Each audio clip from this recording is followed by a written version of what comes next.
Welcome to Raging Bullets, a DC Comics fan podcast, episode 444.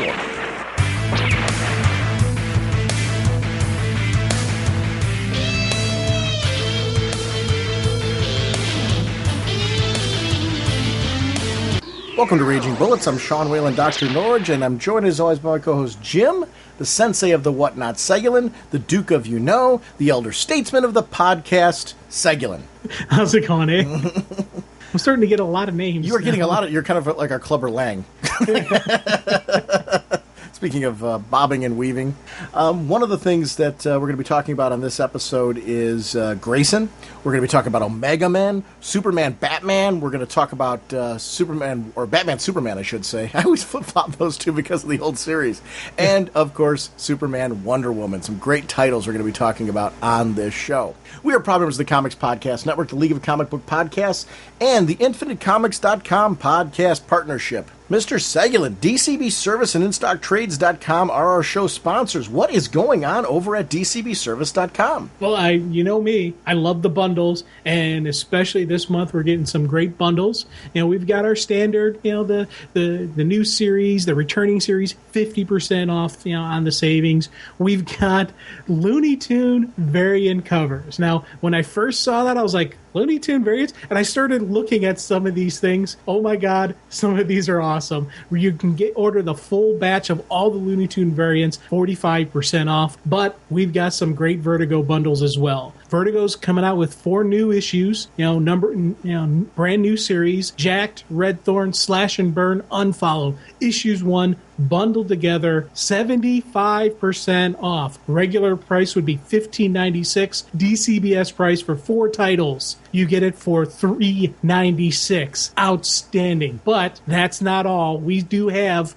issue 2 of last month, we had a couple new titles. We also have some great discounts on the Twilight Children, Survivors Club, Clean Room, and Art Ops number 2. 50% off on those. Regular $16.96, DCBS price $8.46. Thank you for the bundles, DCBS. You rock. I officially hate them, because you know what I got last month? I ended up ordering the 2 movie statues.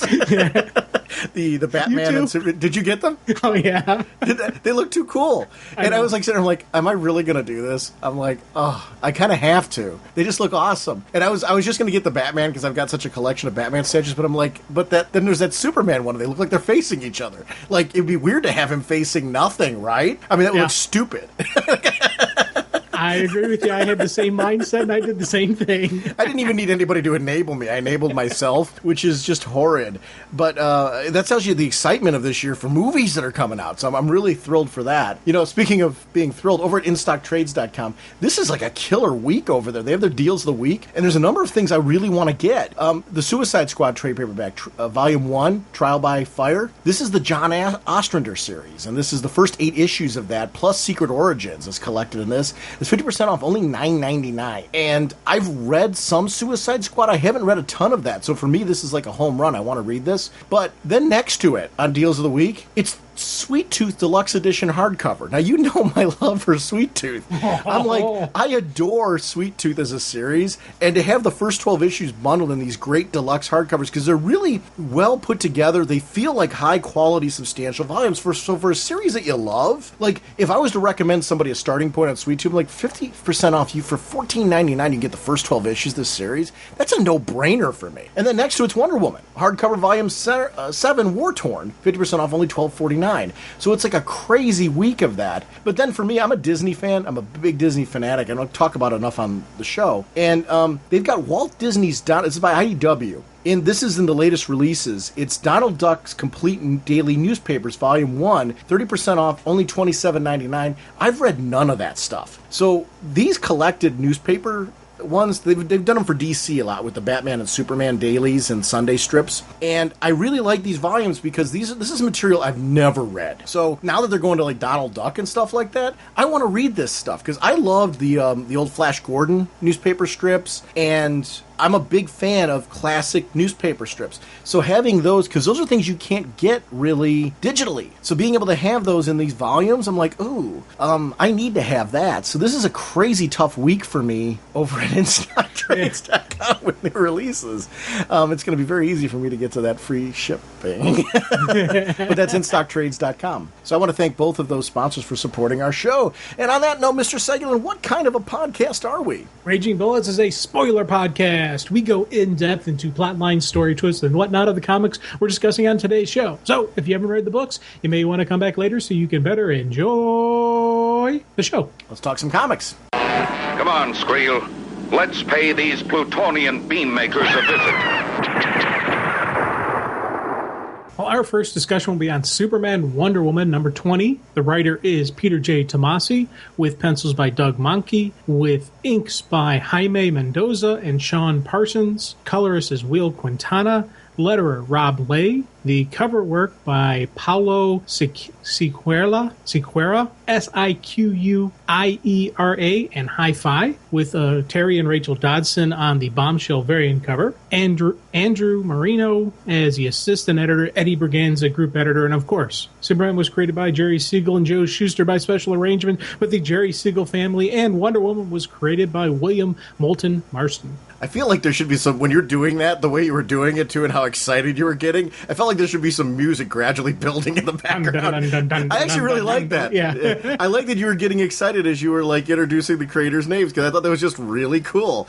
This one, I want to shout out the Bombshell variant if I could, because you mentioned the Dodsons. I really love this Bombshell variant month because of the fact, you mentioned that they didn't just do the female characters, they also did the male characters, and it was more set in like that, it's got that kind of classic era, like 20s kind of feel to it. Like you feel like every one of these should be on the side of a biplane or something. Yeah. And I actually really find that charming. It's something a little different. So, you got Superman welding one of Wonder Woman's bracelets on this one, and I really quite like that. This book has been, since its inception, one of my favorite DC books. It's, sometimes team-up books, and when I grew up, they were hit or miss. You either had some great ones. Like, I grew up loving Marvel team-up. I loved Brave and the Bold, because they were great stories where you got to get introduced to characters. I think for a while there, team-up books got, after, there came a certain point where team-up books became kind of a secondary piece, and they weren't telling big stories that impact on the universe. Then, they all of a sudden, there was a time where things clicked. And this book is a great example of that, where these aren't just throwaway books. And I think it was the Batman Superman or Superman Batman title, the one done by Jeff Loeb. And I always flip-flop the name on it. But that book, and Ed McGuinness was doing artwork on it, that book set a very high bar on what these type of books could do and their impact on the overall continuity and the universe itself. It becomes a flagship title, and I think it's really important for every book to feel like it has some importance, some forward movement, some value, whether it's a limited series, whether it's an ongoing, whether it's a team-up book or a solo title. All of those books, if you're going to be an ongoing reader, you should feel like, wow, every month I'm getting some impact. This title and the relationship between Superman and Wonder Woman that's playing out here, I feel forward progression. I feel it's important, and I feel invested in it. For everything we've been saying on the last episode in particular, we're talking about how cool Lois and Clark was, and I actually found myself, as we were chatting with it, going, I'm rooting for Team Lois. This issue has me back rooting for Team Diana. And it's such a great thing when you've got good stories that really pull you in. You want to, when you're reading these pages, you want to have that sense of disbelief. This is my escape from life. I honestly think this is healthy, and it's really important that people have hobbies and they have things that pull you away from your day-to-day job. It gets you excited for work. It gives you kind of that head break where you're kind of out and not involved with everything that could be a regular stressor. And I love a title like this because it's Peter Tomasi, who we love for the writing. The artwork on this is spectacular. The relationship drama here and the balance of focusing on that, along with great action, great storytelling. This alienation thing with Superman right now, I'm riveted by this. And I can't, it's funny, as a Batman fan, I'm digging everything that's going on in the Batman books right now, but the Superman titles are equal to me right now in their delivery, the kind of storytelling that they're giving me, my interest in Clark as a character.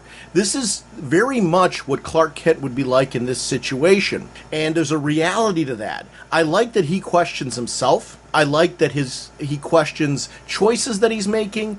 I like that he questions, hey, when do I call in and when do I not call in help? Because once I start doing that too much, when do I lose my message, my delivery, the way that I think things need to go?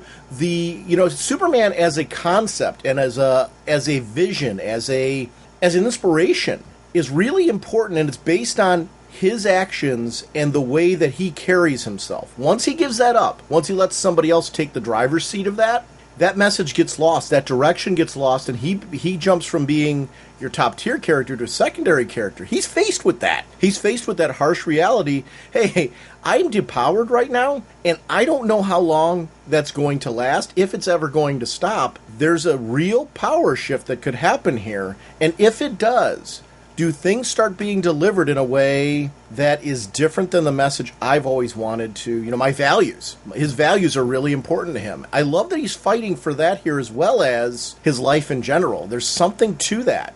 He's losing everything, but that's something he can latch onto and needs to. Very interesting.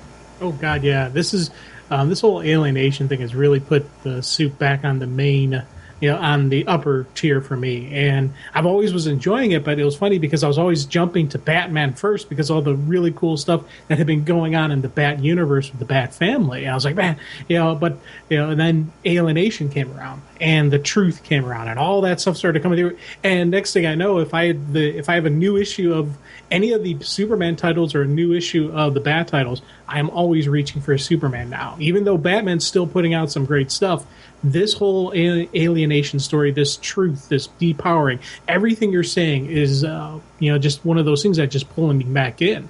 And, as a huge Lois and Clark fan, I'm still on Team Diana, and I've been on Team Diana. Even though you get those cool moments, I still, it's not going to work long term between the two of them, just because I can't see them putting them, as a long-term permanent couple. But it's still a great story that's being told, and there's still more they can pull out of the Superman Wonder Woman relationship, especially thinking about as he's going through with these depowering stuff. What will happen eventually if he does get his powers back? Will there be a shift back, or will they already be broken up by then? Or what is going to happen with this story? I don't think they're not at the peak of the relationship yet, but they're going to reach that peak, and then things will start going on the downward slide. Or maybe we are on the downward slide. I don't know, but it's one of those things. I'm really vested in this relationship and just thinking off page on what they could do with this. But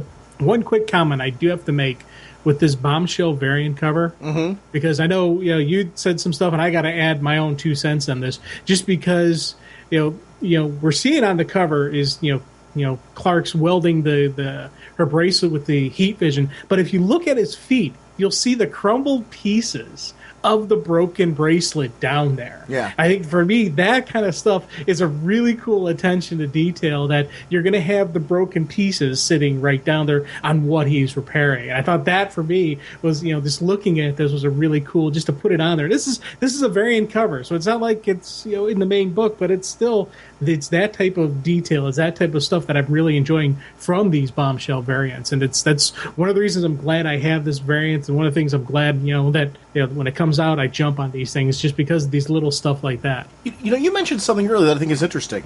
You said, I know that they couldn't take them long term. I know that it couldn't go there. Why? Now, I know part of you're going that way because there seems to be this edict at DC that we don't want couples to get married and we don't want their relationships to go further. So do you think it's just that, or do you think that it wouldn't work as a storytelling device? I think it's completely that. Okay. Yeah, I think 100% they could make this work as a story if they would let especially the people they have right now writing the Superman and Wonder Woman stories. Whether it's the Superman Wonder Woman title, whether it's an action and Superman or in Wonder Woman titles, all these books that show these two together are doing such a great job with the story. They could make this long term. They could actually have this this universe existence be those two are a couple and those two are together. I think they could really pull it off. I don't think they'll let them do it because of the edicts of not getting married and the edicts of the fact that it is, because when you look out there, when you talk to the general masses, people will say Lois and Clark, and they'll throw that out constantly. And I think there's probably more comic book fans even out there that would say Lois and Clark over, over Clark and Diana. So I think as a general rule, and a general belief, it's, among the masses, it's always going to be Lois and Clark. Which I'll be honest with you, I'm happy with that relationship because they've done a great job with Lois and Clark, and they've done a great job with making Lois a very strong-willed, this wonderful character. So I'm in a win-win situation. I would love to see Clark and Diana, but if we get Clark and Lois, hey, that's fine by me too. If there is an edict, I think it's stupid, and I'll tell you why. First of all, I don't think you should force things like that. I don't think you should marry off characters just for the sake of marrying off characters, but I also don't think you should stranglehold that. I believe that these stories, because they're continuity, because they're ongoing, because they're every month, to me, half the fun of this book is the relationship drama that's on here. I mean, there's very real relationship issues going on with these two, because for as much as they seem like they'd be alike with their power sets and everything like that, their backgrounds, their beliefs, the fact that one's a guy, one's a girl, naturally by that nature makes them different. And there's a reality to that. But it's not cookie cutter, and it's very interesting to see them try to make a relationship work with everything going against them, especially what happened to Superman recently, and more importantly, what happened, no, not more importantly, but equally as important, what happened with Diana. She's become the god of war. She's had major issues go on in her world and her life. To the point where that costume change, I think, is very relevant as far as letting us know what she's been through and where this is time frame with her. So, as you see that to me is very interesting. If they ever did go the route of making the relationship more quote-unquote permanent, here's the problem. Is it going to last? Can it last? What kind of things would get in the way of that? What happens if they get divorced? Because that's not always an easy thing to do. And how do they deal with the fact that if they do that, they still have to work together, technically? And in this world where you've got to rely 100% on the people that you work with, what does that look like when you're in that situation? I don't know. Those are all things that make serialized storytelling interesting. So I don't think taking the reality out of that and kind of saying, well, they can't do that because it somehow diminishes the storytelling and limits it, I disagree. I think, if anything, I think it was a mistake to look at the marriage of Clark and Lois as limiting. I think there was a lot of opportunity to do things there. And I honestly think if there was a reason to break up that relationship, actually finding a storytelling way to break it up would have been interesting. Oh, yeah. Because think of the turmoil that would have cost, and the anger and the controversy but that kind of stuff draws you in. I mean, let's be honest. That type of thing where you go, wow, that's when it becomes interesting. It's when you do face the controversy of doing that. So I think sometimes taking the magic wand way out is a bad way to go. Tell it in story if you think that you need to change it. So that's why status quo changes work so well when they're done organically and they aren't just a magic wand. That's where it works. So I don't know. I don't think edicts like that are always if there is one, and that's the one thing. I don't know that there is or there isn't. I know that they found there was many articles where there was the speculation. I don't know how true they were. But I did think there were creators that were mentioning it too. In all honesty, saying that there was a big debate over which way to go with it. So that meant that there was some on one side, some on the other, and it was. I'd be curious to see how they arrived at the conclusions that they did. But I would have liked to have seen that play out organically. That's why I'm excited for the new Superman book, where it actually is Superman and Lois, because we get to see a progression of that relationship. And on a new world, I think that's going to be very interesting. Oh God, yeah.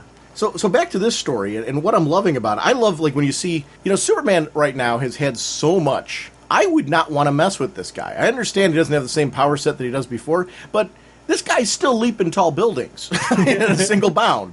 So when we talk about power set, Steve Trevor does not have his power set. And he's sitting there, I love, because this would be reality.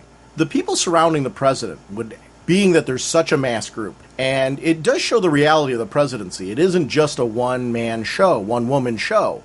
It really is something where whoever it is in the office has a bunch of advisors, has a bunch of interest groups, has a bunch of people in power who are protecting that person, but also protecting a message and a way of operating. Superman would be something that people would be afraid to touch for a wide variety of reasons. First of all, they'd be afraid of what Superman would do.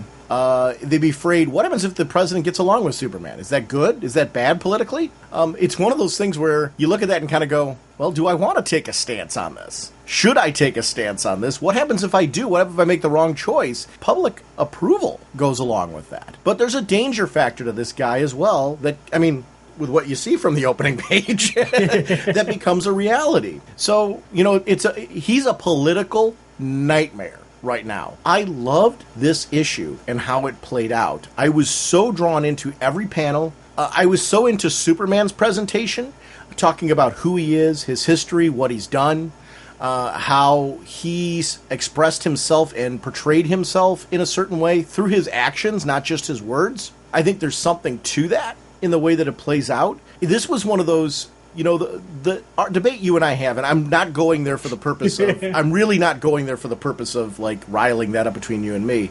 I think it's important. You and I have that debate because we have certain ideas in our mind of what leadership is. And we've talked on the show, and when we take the joking out of it, we've talked in honesty about that there are some differences as far as how we arrive at that. This was an issue that I thought showed the reasons why, for where I come from on what a leader is. And I'm not doing this to rile you. I don't mean it that way. And it's not. It really isn't to, like, drum up my arguments right or wrong. It isn't. This would be a great expression of, for you to understand where I come from with that. This issue shows to me why I think Superman's a leader in my viewpoint of it.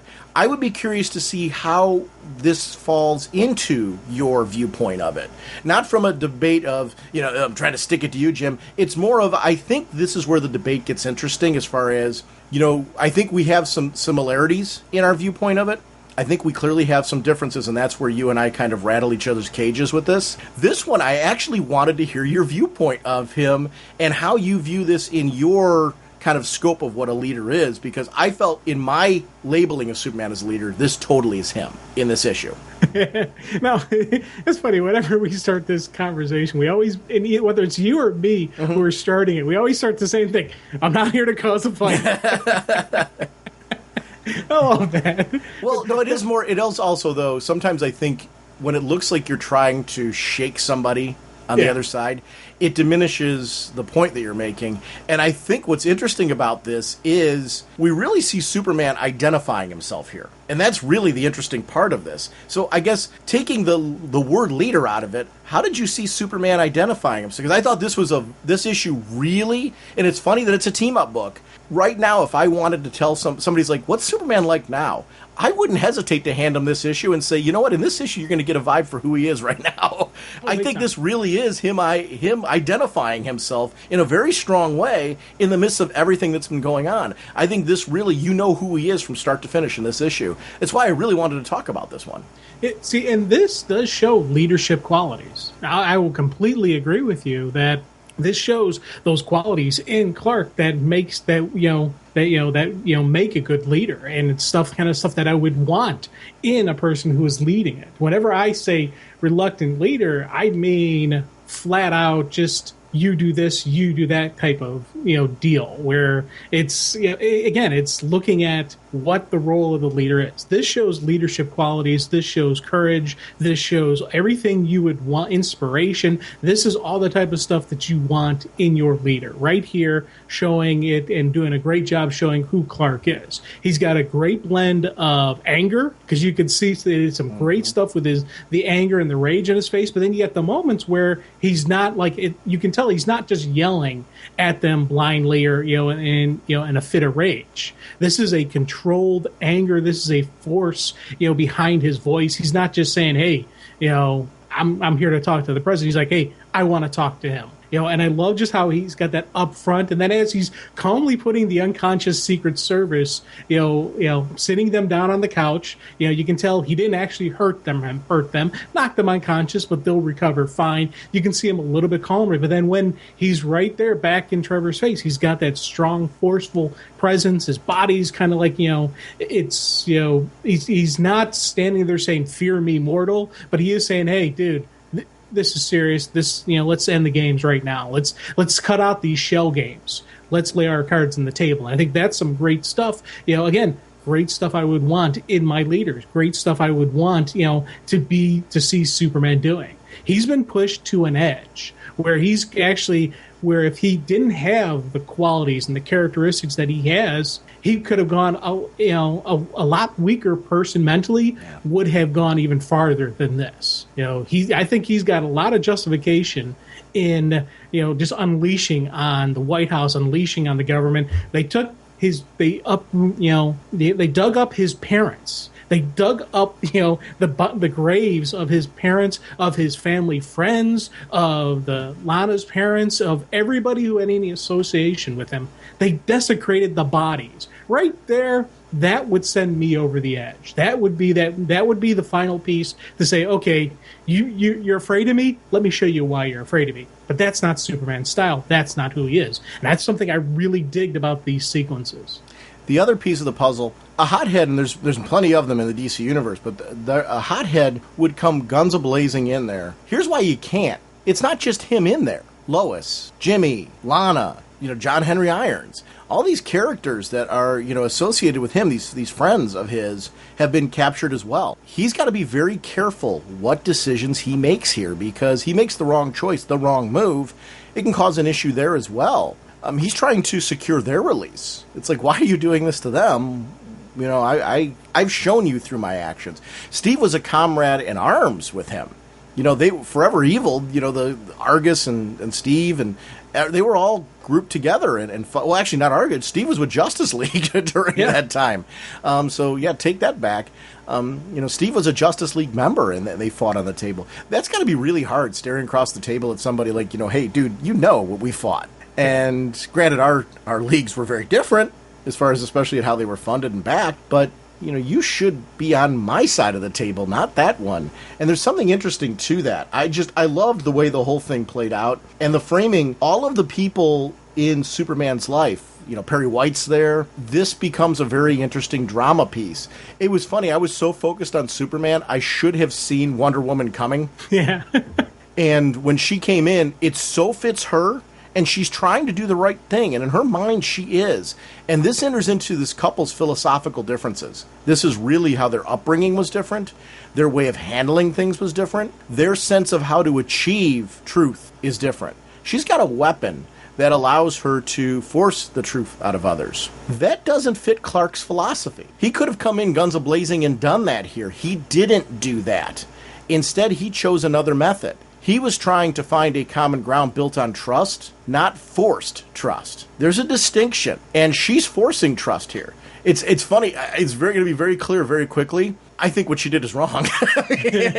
I'm very much on Team Superman here as far as, thinking here. And I could actually see some people having some very powerful reasons why they would think that she was right. And I actually like that about this issue because I think it strongly develops two different philosophies enough that I could see a debate stirring off of this. But I'm definitely in the situation where I'm like, no, she should have totally listened to him and followed his play on this one. She shouldn't have done this. This right here is where their relationship's going to start having major turmoil because he is going to see a side of her that he is not going to like here. In many ways, she's clearly stating that she doesn't have the confidence in this side of him by her actions.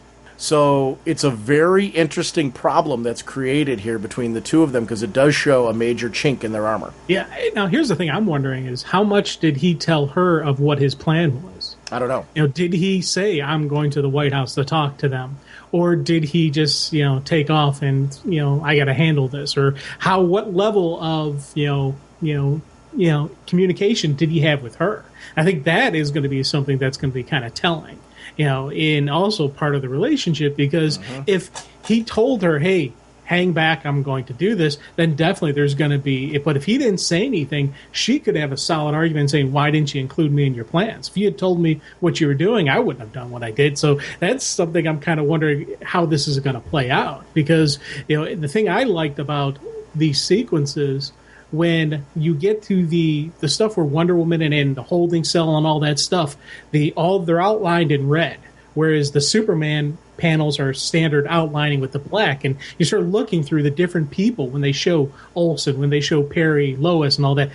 All the panels have the red outline. And then especially when Wonder Woman stuff, they had the red outline. I was like, it was little stuff I noticed. I was like, hey, that's kind of cool with the lettering or the colorist or how just the layouts, just how again they distinguished between that. And again, like you, I didn't realize what was going on with Diana until that they had the big final reveal that she was breaking them out, and it was something I was like, oh, that was a cool thing, but. What caught me really in this was a really cool conversation between Trevor and Clark. And I like the fact of some of the stuff that he's throwing out there about it's not just about distrust. It's about, really raising some questions, because Clark came out there, without wearing a mask. And he's just, a proud American with nothing to hide. And then you find out, no, he did have this secret life. There was some dishonesty. What else is there? And then maybe the guys who are wearing the masks are being more honest because they're saying we're wearing masks to protect our family and friends. I think that for me was a really cool argument thrown out there, with him. But again, Clark being Clark, he, stuck to who he is. This is who he's all about. This is what he is. And I thought this was a really great conversation going back and forth. And it was Clark, just basically his statement and reaffirmment of who he is that finally that's what brings out the president. I thought that was a really cool way to handle everything. I'm going to be honest with you. I normally, like the whole honesty thing as far as hiding in the masculine, I kind of get that point. I don't know that there is a distinction, though, because you're still not revealing who you are. I mean, it really is the same thing. I was raised in Kansas by farmers, went to school, delivered newspapers, went to church, moved to Metropolis, where I put on a pair of glasses, combed my hair differently, and went to work for a daily newspaper. All the while waiting for the right moment I could put my powers to use. Well, that moment finally came. And I wore the red and blue suit to help people in need, but also never stopped being Clark Kent because I wanted to lead a full life while also protecting the people I cared about from becoming targets. Do you wear a uniform to bed, Trevor? No. Keep your holster on in the shower? No. Do you close your eyes and actually fall asleep every night? Yes. Well, I don't. I close them, but I can hear everything. Every scream, every cry, I hear it all. And what's worse is knowing I can't stop it no matter how hard I try. Those moments are, really pivotal as far as laying out, you think you know me, you think you understand, you think you know what betrayal is and things like that. I'm just being me. And I'm doing everything I can to try and live a normal life while helping others.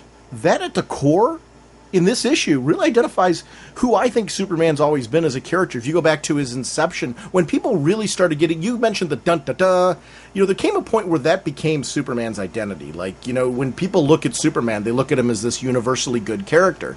And I think in those moments, right now, even if you think that this book's gone a little darker, but when you take a look at those speeches, no. At his core, he's still the same guy. And no matter what situation you throw him in, you have to write Superman this way. The situations around him might change differently, but when you lose this core, that's when the character's unidentifiable. Now I think he's stronger than ever. And I think that's the part that's interesting, is when you put him in a situation and say, well, is he still going to be Superman? Yeah. Yeah, he is. And I love that. I love that part of this moment. Though there is one comment within that I kind of disagree with. Go ahead. A guy like Trevor, when he's in the shower, he's armed. He can, do you keep the holster on in the shower? His answer should have been yes right there. Because when you start dealing with the super spies and the government agents like that, they're armed 24/7. So I can see Trevor being armed at all times, including in the shower. But he's the one that said no. I know. So you're arguing with him when he said no. Yeah, I'm saying he should have said yes. That's probably not very good for the gun. I'm just saying. All you got to do is you keep it clean, you oil it, you dry it, you take care of your weapons and you're fine. I loved your point about the communication between Diana and Clark in this, and that being a major problem, because I agree with you. they probably didn't talk about this. Or if they did, they didn't talk about it enough. You know, it's funny, when I was younger, other relationships I've had in my life, I prided myself often on how long it would be before you had an argument with somebody, if that made sense. Or even if you never had one. I remember I had one relationship where I could honestly say I felt like I had a good couple years where I didn't have an argument. Oh my gosh, is that such a mistake? No, it's really important early on to learn not only how to argue, but how to talk out things that you have differences on and have forward movement. Now, arguing for the sake of arguing and having the same argument over and over again is not healthy. But arguing, coming to a conclusion, and making forward movement, you know, where it's like, wow, we talked these differences out and we found a common ground on where to go forward that will make sure that we never wind up in this place again. We may still have to talk about this topic again, but we're going to move forward and go in a different way. You're right. In this relationship, there's certain things that maybe they don't know how to talk about or how to get through. It is the sign of a very young relationship. And time has nothing to do with that. It has to do with the maturity of the relationship. And you see that play out in these pages. It's really cool that you brought that up, because I really wasn't thinking that way until you said that. And I'm like, oh my gosh, this really is the root of their problem here. They did not talk this through. Or maybe they can't, which is a bigger problem in the situation. I'm far more interested in the aftermath of this than anything else. I want to see the two of them go at it over this, because I think that's real. And I'm rooting for them. To me, it's far more interesting when you see the two of them come to a consensus than it is, because that's not going to be an easy path, and it's not going to be done in one issue. Their consensus is going to have to come over time. And the question is, can they? If they can't, they're done. Yeah, and that's why I was like, this may be the ending of this, which I don't want to see. I'd like to see these two work it out. I'd like to see this just be a little rocky patch in the relationship, because again, that's real life, and that's, you know, more interesting than just, okay, they've had this major thing and they can't go, you know, they gotta, you know, break up, and they still have to have a professional relationship, but their personal one's over, yada yada yada. I think that wouldn't be as interesting as seeing them work through the details, work through the, you know, through the dirt of, you know, what it is, you know. And I think that you can tell some cool stories, and I'm hoping that's what we're going to get, especially, you know, with, you know, within this title, with this creative team in this title. I think, you know, Tomasi's that kind of writer where he bring forth that type of human, personal, realistic into this crazy universe that has people from other planets, and, you know, the queen, you know, the, you know, Amazonian queens who are also the god of war. You can say, hey, these are realistic stuff happening between these two people. What? He can pull that off, and that's one of the reasons I'm happy with where things are going, and I want to see that. You know, I want to see that play out. And it's funny. My first read through of this was, you know, when the president first comes out, I was like, oh, okay, yeah, but there was always something that was nagging at me. It was nagging at the back of my head to the point where it kind of started, you know, giving me issues, you know, kind of giving me ingenue that the president was still in the White House. You know, with a lot of times with the presidents, they want to do one thing and Secret Service says no, because of safety factors and the whole, I'm the president, you have to do what I say. The usual answer to that is, well, sir, once we get you to safety, you can fire me. But until then, move them. And they'll physically move the president out of the way, out of harm's way, and they will make the judgment call. Now, in this crazy, weird universe where it has these superpowered beings and they have this stuff, you know, you got to wonder what type of, you know, stuff would actually happen in this universe with this Secret Service. And there's one line in here that kind of, when I went back through, did my second read through, that saved me on this. And it was the one line, you know, sir, we highly recommend you don't confront, you know, this man wants to talk, I'm going to listen. Secret Service protocol doesn't allow.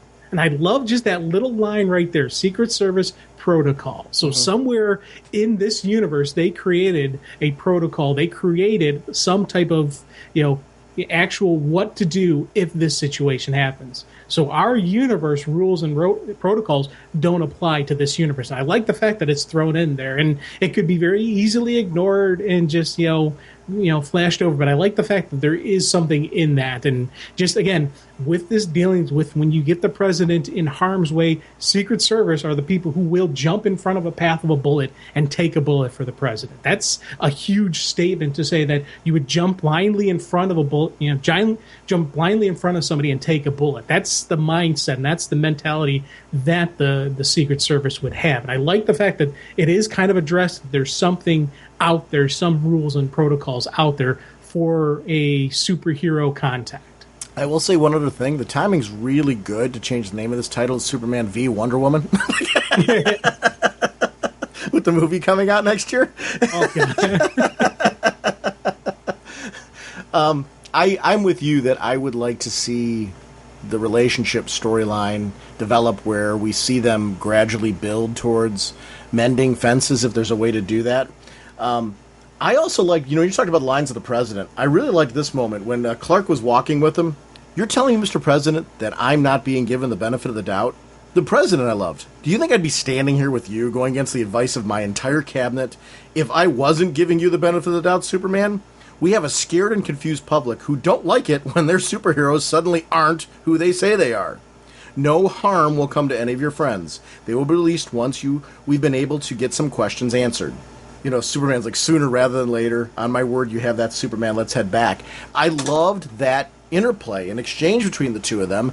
And, the president laying out some real realities here that, hey, this is not, again, a magic, I'm using the magic wand analogy, but this isn't a magic wand kind of thing. This is a very serious situation that has played out here. Intentional, unintentional, none of that matters right now. Here's the reality. This is a thing. And it's on our table, and we don't know necessarily. There aren't rules for this. We are playing this out to the best of our abilities. And I liked how they came to a consensus there. I actually like seeing Superman. You always look at him as being like the leader of the superheroes. He's like the one that you go to as the go-to guy, right? When you see him with the president and they have these real honest conversations like that, there's something like he feels like the right one to be doing this, if that makes sense, especially when it's written well. And historically, how many times have we seen this done in how many years of comics where Superman's meeting with the president on some level for good and bad reasons? And yet every single time it feels like you're having an international meeting of two major leaders, right?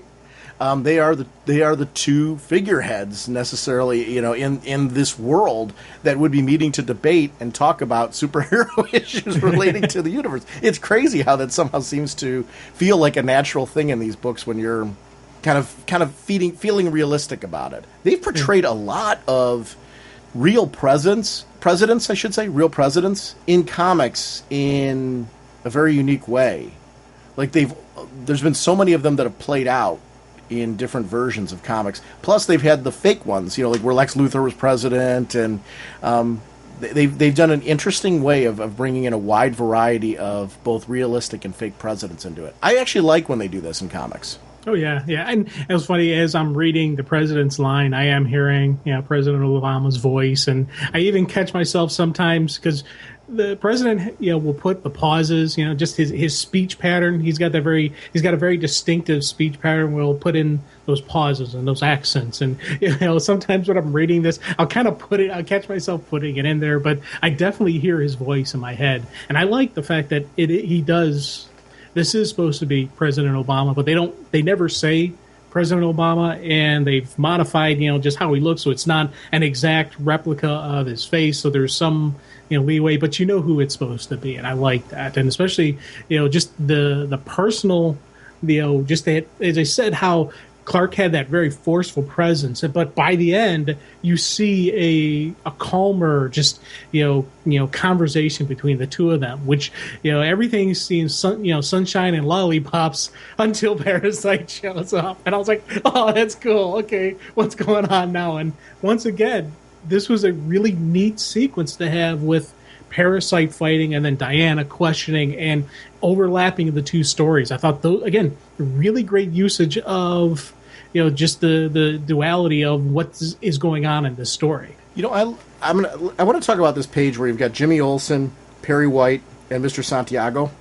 The Jimmy Olsen bit, where Jimmy's talking about that he would have taken a bullet for Superman, but then, when they asked him further, do you think he was always honest with you? And he said, well, there were times where, I won at chess or video games and stuff like that. Or did he let me win? Here's the thing. I still believe that Jimmy firmly in his heart believes he would have taken a bullet for him in order to keep his secret and things like that. But there is a reality. Friends aren't perfect, we've been lucky enough to have a friendship for how many years? And certainly neither of us are perfect. But the thing is, it's the strong qualities, the things that you admire about people that you go, you know what? Aside from the areas where this person's a pain in the butt, and I'll in our relationship, our friendship, I'll refer that to me. No, there's obviously qualities that say a lot about our friendship and what we know about each other as far as what we value in the friendship that make you go, you know what? Usually those come from differences, and you kind of go, you know what? Those things really aren't a major issue for me. You let them go, and you learn how to adapt and let that work in your friendship in order for that to happen. And because you're one of those people, you are a very close friend of mine. I honestly, all joking aside, I'd take a bullet for you, because we've had such a strong friendship for so long. It really is, and I consider myself very lucky in those friendships that I have, and you are certainly in that category. So I loved that Jimmy bit where I'm relating my friendships in that moment. I'm like, I'm lucky I have friends that I feel that way about. I feel sad for people that don't. Where you can't have that kind of understanding of what strong friendships are like. Perry White, I so loved his because, in this case, Perry's about the truth from a journalistic standpoint. He was Superman's boss. There's a difference in that relationship. I felt like a fool. My whole life's been dedicated to presenting the truth to the public, striving for it, uncovering it from the darkest places, and there I was, front and center. He looks, in his mind, he's like, I look like an idiot. I had this guy right underneath my nose, and he played me for a fool. And that, in his mind, is a betrayal. And I get that kind of feeling. But Santiago, a down-home guy who just sees Clark Kent as the humble farm boy, a nice person, this kid who's just trying to do right, he breaks it down. I do think when you look at all three of these guys, you do see a nice picture of what really is Superman, because all of their points are true. He's like, your questions about a decent man make me incredibly sad and tired. Wonder and magic all around us, and all you people want to do is tear it apart. The truth is, everyone says they want it. The truth, I should say. The truth, everyone says they want it, but no one really wants to hear it. And it's an interesting perspective of where you got three very different people who know this person. And I don't think you can get a whole picture of Superman unless you talk to everybody. I love that about this. The interrogations were just as interesting as the fight sequence with Parasite. Oh, God, yeah. Yeah, and it's funny because with Mr. Santiago, he didn't answer the question, though. Because the question was, and you suspected nothing all those years in Smallville. And it's kind of neat that he actually didn't say, whether he suspected anything. It's a wonderful point that he's making about how the fact that, as you said, the truth, everyone says they want it, but no one really wants to hear it. His part is really cool, but the fact that he doesn't answer the question does make me wonder because he's one of the guys who was affected by all the craziness that happened in Smallville. How much of him is there? How much of this is actually working on him? Because he's not being compelled, or at least in this panel, he's not being compelled to tell the truth, or maybe he is. I honestly believe that's what he feels and what he thinks in his heart, but he didn't really answer the question. I thought that was kind of a neat moment. Oh, I actually loved every single bit of that because of everything you're saying. Yeah. And this issue I just found gripping. This is Peter Tomasi at his best. We loved him on Batman and Robin, and what was the reason why? When it came to the family relationship inside the Batman family, he really made them human. We got to deal with their flaws. We got to deal with also the high points and the low points. It was nice that some issues were just like that one issue where there was a family movie night. I mean, how do you write that into a comic and make it work? Not only do they do that, I still reference that as one of my favorite issues. Yeah. Oh, yeah, I agree. I think, to be able to do that says a lot about the quality of the writing, that you're able to make that work in a comic. I go back to Chris Claremont, writing baseball issues in X-Men. It wasn't the whole issue, but it was times where you got to see the X-Men's downtime and them just kind of being human with each other. And I think that stuff's important to balance out if you really want to believe these characters are three-dimensional. This issue really covers so much territory on making all of these characters three-dimensional, and it's only going to build off of this. Because, to me, the far more interesting story to spin out of this is going to be Clark's reaction to Diana. I still want to see that. Clark's reaction to Diana and how Lois handles the questioning. Oh, yeah. Because I think that's good. That's the other thing. Because I like the fact that when Lana pops up, she verbalizes that she's still upset with him that he wasn't able to save her parents. Right. And I it's one of those things where I'm like, I want to you want to say, what the heck? He was a little bit busy there. It stinks, but deal with it. But the fact that, it's kind of neat that she opens with the fact that, he's got this big heart and he, like Clark, needed protecting. And that's why she was willing and able to protect the identity for so long. But still, in the back of her mind, in the bottom of there is still that he did let me down this time. I thought that was a really cool statement where up front she's like, yes, but there is still the recesses of the mind that has this, but I don't want to say betrayal, but it is it's a level of betrayal that she feels towards Clark. That he did let her down on this major, major thing. It was a really cool moment there. And then to follow that up with John Henry, who basically is like, hey, I completely trust him, especially greater than someone who breaks into my girlfriend's house and slaps a taser disc on my head. I love just that, you go from her to his, dramatic, yes, 100%. That was some really neat stuff. Again, all included with these panels of fighting the parasite. Can we jump on to Batman Superman number 23? Oh, God, yeah. So this is The Truth Hurts Part 3, and this is part of the Alienation as well. And the writer's Greg Pak.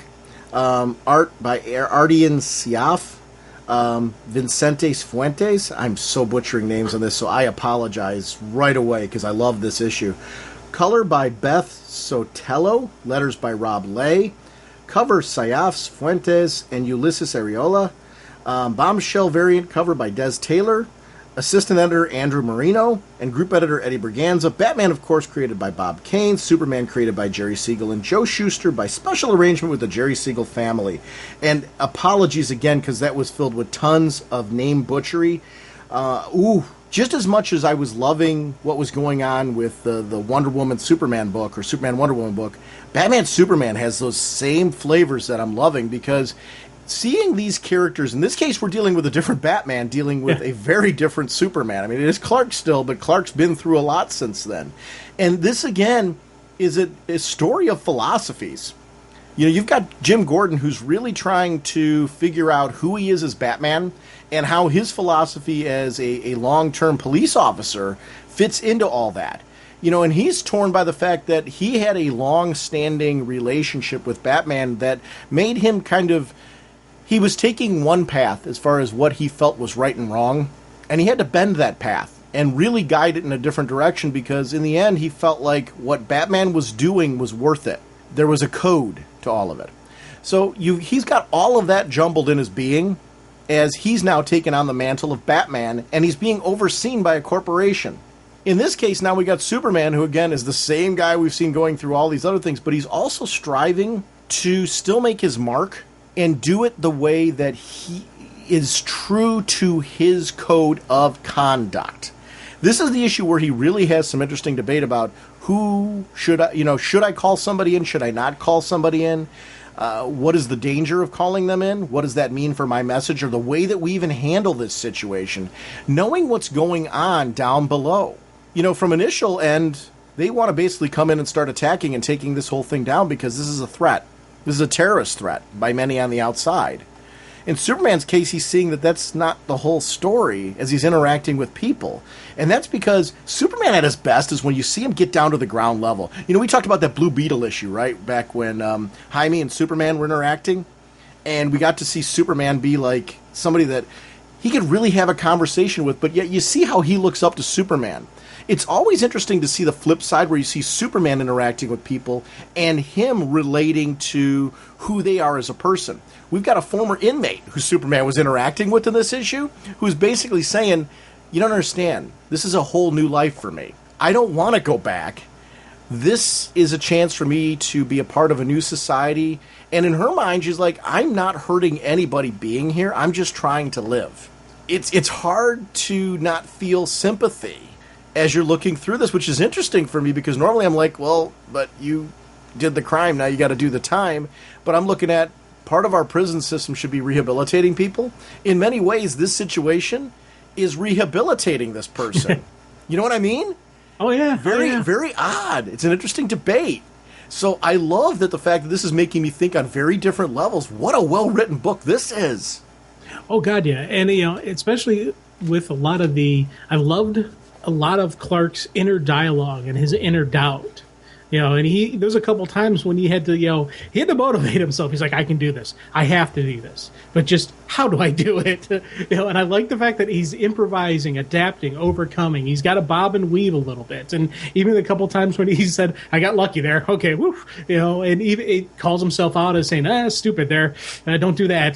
This was a really cool Clark Kent moment. And just as you said, leading through this, because you've got the stuff going up top with Gordon trying to figure out what he's doing, and then down below, once again, Clark putting on the disguise and interacting with the people, and those are the Superman moments. Those are, I do dig the dun-da-da moments, but I do like these times where we see the human side of Clark. We see the person behind that makes the costume, that makes the man, that makes the hero so much, is that he's willing to risk and sacrifice and take a bump for the innocent people. And I really dig just seeing that side of him, especially when he's having that conversation with her and talking about with burning the dung and how it's, kind of dirty. And he's making comments about, it can't be that healthy, and you see him, putting two and two together as he's talking to this person saying, okay, I see what's going on with the society. I like seeing the intelligence, seeing just the man that is Superman. I could be cut, smashed, maimed, killed. I've only got 100 of my usual power he's talking about there.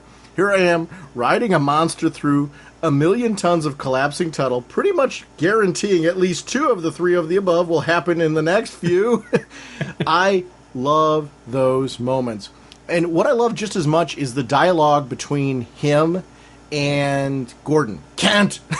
I can almost hear Jim Gordon's voice in my head. That's great dialogue, because we've seen Jim Gordon played by so many great actors over the years, both, as an animated version and on screen, that there's something distinctive about a way that Jim Gordon carries himself when he's done well, and I so hear it here. I could hear a wide variety of actors saying that same line, but it all being Jim Gordon.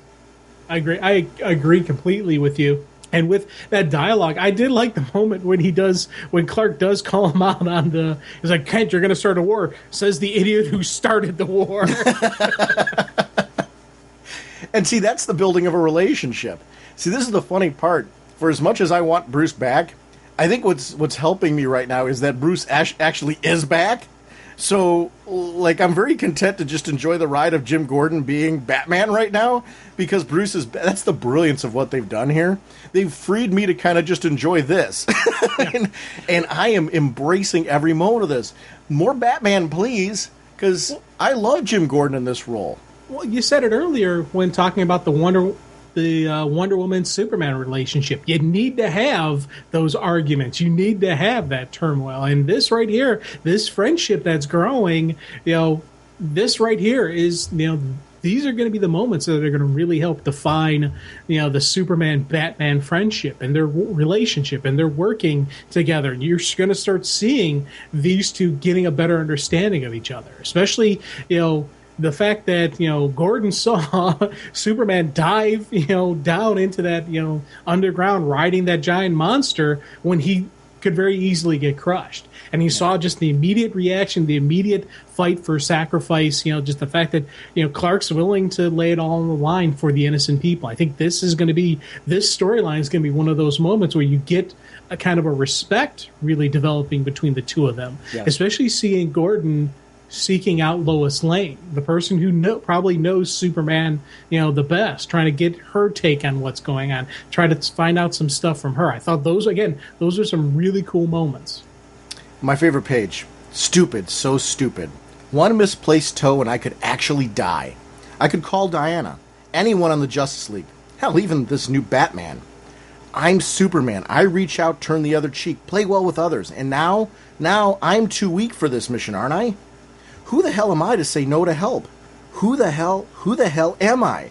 And that question's really important to me. It's gripping because he's trying to figure out who he is now with all of his changes. I find the ledge the second before my fingers give out. Head spins, knees shake, and then I think about this version of me. Trying to run the show with all my powered-up friends flying around. And I know why I'm doing this the way I am. I'm next to nothing compared to them. And when they see that something that needs to be done, they're going to do it their way, not Superman's way.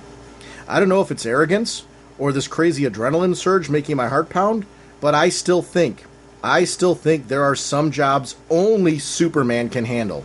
I can do this. I have to do this. But just how do I do it? I can't just fly down and force everyone to play nice. I have to find another way. And you see him down there with the bones, then he puts on that costume, and I love that that's freeing for him. He's like, I feel like me again. I'm in a secret identity. I mean, it's like it's me, and I can do this. I'm coming up with a new method.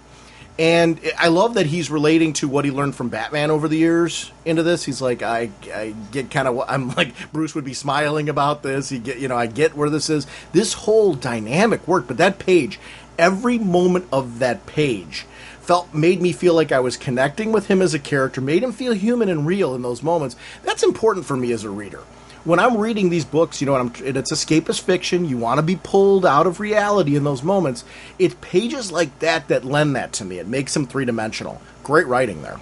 Oh, God, yeah. Yeah, and again, when he's wrangling whatever those creatures and saves the little kid, I like the fact that he comments on the kid's paralyzed with fear. Mm-hmm. He's like, I know the feeling. And then when he saves him, it's lucky, so lucky. It's not, dun-da-da, I'm Superman. He's like, no, I got lucky on that one. And we've seen that a couple times in different titles where, like when in action, when he punches the cop who really turned out to be the shadow creatures, like, I got lucky there. You're seeing this realization in Clark, and there is human, he's recognizing that he's more human and he's seeing this stuff, but he is still Superman. And I like the fact that it wasn't lost on me that the disguise is a red cape. It is a big red fur, and he's got blue pants on. So it's kind of a neat homage to who is Superman. And so I'm kind of liking that. It was just, again, it was something that I was like, oh, that's neat that they still had the big red flowing cape on him. By the way, I'm Team Axel. I thought that was awesome, Axel. And I like that, through this, she's like, you're so much nicer than the rest of them. And later on, though, he inspired her to the point where she's like, Axel, yes, go Axel.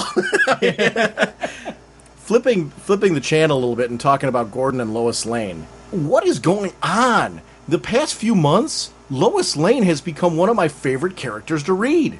And I'm saying, like, she was kind of, in the New 52, at times, because she's not always a forefront character, she drifts into the background. You kind of forget who Lois is in this world. I gotta say, the past few months, it's been the exact opposite of that. Lois Lane, hear me roar.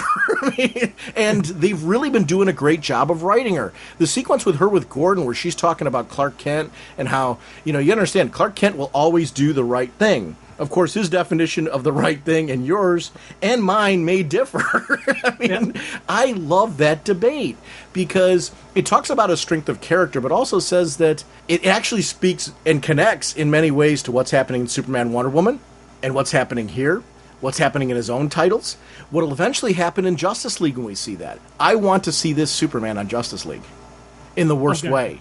Yeah. I want to see this Batman on Justice League in the worst way. Yeah, actually, I agree with you that I'd like to see Gordon's version of Batman on the Justice League because initially I can't see him saying yes, I want to do this. Yeah. I see Gordon just saying I am a Gotham City police officer. My job is to protect Gotham City sorry, I'm not that Batman anymore. But I could see very easily Gordon getting pulled into it because he's needed, because Batman's needed, because, he brings something to the table. I like, and, just with your comments about I agree with you on Lois, but I did like the fact that Metallo is still watching her back. And Metallo is still there. And this version of John Corbin where, he's not the evil creature trying to destroy the world. He's Metallo. He's right there watching, Lois's back, and he's there, as her, bodyguard. And again, the fact that Gordon, of course, notices him and comments on him, and just everything about the astute detective that Gordon is. I like these moments, and this dialogue, again, between them was just that great human, natural, just real dialogue that's going on between, that's in this crazy universe. When you have these realistic stuff, this is what pulls me in. And the fact that we're going from one page where it's Gordon at the restaurant to the other page where Clark is getting whipped with an electric laser type whip, and he's hurting, he's bleeding and he's doing bad because he's not Superman power level anymore. He is weaker, and so you see this affecting him, but he's still pushing through. He's still not giving up. The funny part is our Batman wasn't that Batman either.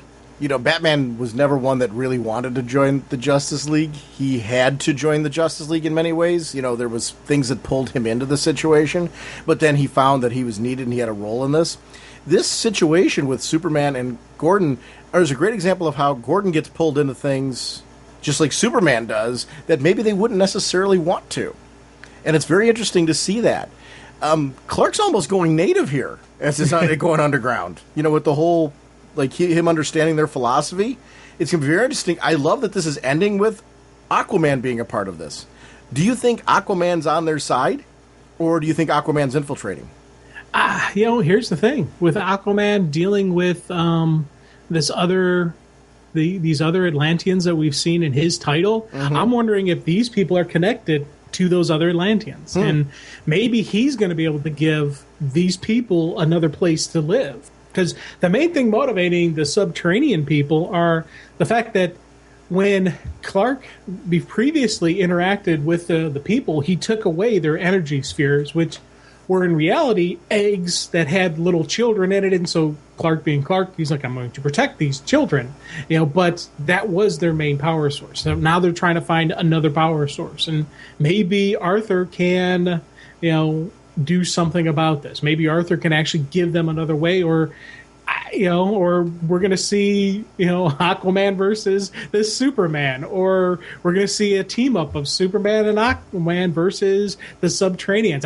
It's when they showed him, I was like, oh, this is going to get really good now, because I don't know if we've ever really seen a reaction with Arthur and Clark before in any of the other titles. So seeing these two together should be an interesting pair up.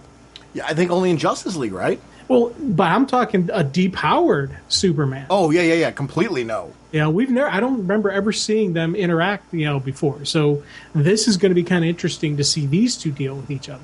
I agree. It's a great book. And this is everything that I want to see in a Batman Superman title. Again, like I said earlier, team up books that are representative and reflective of what's going on in the universe, but also feel like they're impacting it. Yeah, big time. Definitely. These were two really great books. And it's one of those things where I am very comfortable saying this is Superman in either one of these books, and saying this is Wonder Woman, in the Superman Wonder Woman book. If you want to know who Superman's about, either of these two books give you a great view of him. And it's not even the main Superman title, but they're doing such a great job on the writing team, on the editorials, or whoever's handling the whole, kit and caboodle here is really firing on all cylinders, because this person I'm reading in this book is the same as in the other books. And I think that, for me, is something I'm very happy with. That's where continuity is important.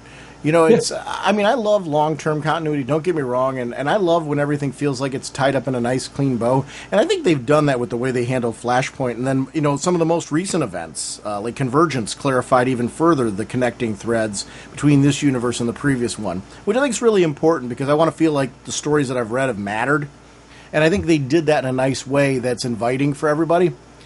But what's really most important in continuity is when you get this part right. The character feels like the same character, with the same issues and the same concerns wherever you read the character. That's why I'm really excited, and this isn't a criticism, I'm excited for Justice League, both Justice League books, to eventually get to this point where we start seeing reflecting in those books what's been happening to these characters now. Because I think there's some interesting stories to tell there, to your point about the interaction. But yeah. I don't mind seeing it for the first time here.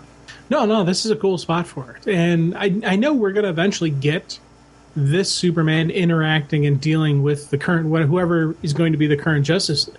Because the current Justice League stories we've got going on right now is a fully powered Superman. It's got Hal Jordan, Green Lantern. Mm-hmm. It's got a lot of stuff that it definitely is taking place before the current events going on. So eventually that title is going to get caught up to this universe. And a depowered Clark, Hal Jordan isn't a Green Lantern. He's got the gauntlet. There's a lot of different stuff, craziness going on, and I want to see this universe get caught up with all this stuff together. But to be honest, I'm getting great stories here. I'm getting great stories there. I'm happy. This is a win-win for me because keep giving me good stories. Yes, eventually give me everything tied up together. That'd be wonderful. But as long as I'm enjoying what I'm reading, I'm cool. Let's rock it. Yeah, I'm with you. Speaking of cool books, can we talk about Omega Man number 4? Oh, yeah. So I want to give a quick update on the Batman game, actually, the Arkham Knight game. So I beat the game, the regular playthrough of the main game, and then I've been playing, the downloadable content. You can, there's Red Hood missions, there's missions where you play as Batgirl, and there's missions where you play as Harley Quinn. And the stories are from their perspective, and there's side stories that lead into events for those characters, which is really cool. And they just released the Batman 89 skins. But what it was is you can reskin the Batmobile as the 89 Batmobile. Oh, cool. From the Michael Keaton movie. And it's one of the better skins in the game, the 89 Batman movie skin, because it looks like the Batman from the Keaton movie, which is really cool. So it just adds, and it added 2 different driving stages that are themed to the 89 Batman film, which I thought was really cool. It's nice that they add new content like that onto the game. It's funny, there's a big debate, in the gaming world about, oh my gosh, now every game's you got to do these downloadable season passes. I don't mind it because the main game, Arkham Knight, was meaty enough that if I didn't buy the season pass, I would have felt like the game had so much content in it that the game itself was well worth it without the season pass. Adding on the season pass and just being able to get all this bonus content, the bonus story missions and different things like that was so well worth it to me that they got to set the bar pretty high though on that content, and they did that with this one. It was great to now have 6 months worth of content that's coming out of this thing, and it was substantial enough add-on content that I felt that the season pass was worth it. I don't always feel that's the case. But in this case, I really felt like the season pass content was worth it, probably because I'm a Batman geek and they're giving me new costumes and stuff. But they also added new costumes then for Catwoman, for Nightwing, for Robin, that came from that particular set. You can play as the Jim Ballant Catwoman, that character. Okay. Different versions of Nightwing throughout history, different versions of Robin throughout history. It's nice to see those characters have different costumes and different Batman skins as well from different eras, which are really, really neat. But go ahead. Now, when you put on the 89 Batman skin, did your Batman lose the ability to look up? No. But I think by the mechanics of how the game flows, there isn't a reason why you don't control the character's head. So I think his costume just kind of works in this game because of it. Whereas maybe in other situations it may be like, wait, he didn't do that. He wasn't able to do that in the film. I haven't felt that way yet. Although I'm going to have to pay more attention now and see when combat goes on. Because I remember in the 89 film, The Combat, I loved that movie. So this isn't a criticism. But I do remember being like, he can't move his head at all. I think that was a great example of suspending disbelief in that film. Yes. In 89. I remember adoring that movie, though. It's funny, all of the love that I have for the 60s Batman show, the 89 Batman film, it was really where it felt like somebody gets Batman, and it was great to have this sense, because Burton crafted, I think, such a great Gotham in that it really felt like you were being drawn into that world. So it was nice to see the game playing an homage to that, and just to that era of Batman. So I don't know, I really enjoyed that aspect of the downloadable content and seeing that piece. It actually adds a...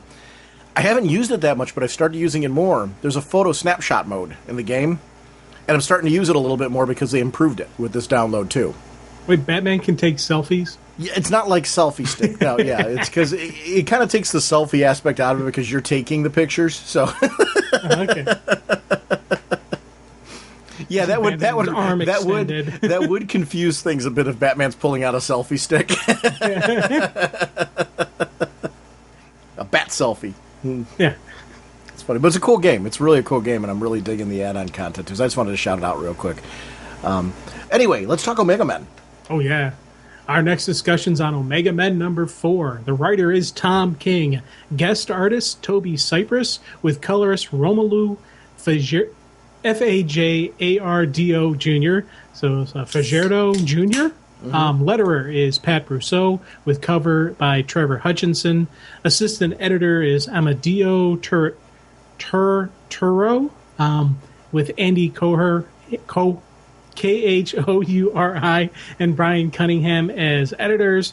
Omega Men was created by Marv Wolfman and Joe Staten. And I butchered a lot of names there. Sorry about that one. This book is awesome. God, yes. I am loving this book. It's funny. My interest in the book and love for it grows each issue. And I do think it's because I'm a Omega Men newbie. Omega Man. I'm bringing back the old arcade game, but I'm an Omega Men newbie for all extended purposes. I've read them a lot in team books, read them in a mini-series. I'm not really familiar with the characters, so it's a great opportunity for me as a reader to get to know them. Man, am I loving this. Last issue had that great reveal of the princess, who at first we thought like she was captured by the Omega Men, and it was going to be captured very similar to the way that Kyle is, and used in some capacity the way that he is, and forced into this. Instead, we find out she's running the whole doggone show. But now with this issue, I'm pretty much so convinced she's running to the show to the extent that even the Omega Men don't completely know what she's doing.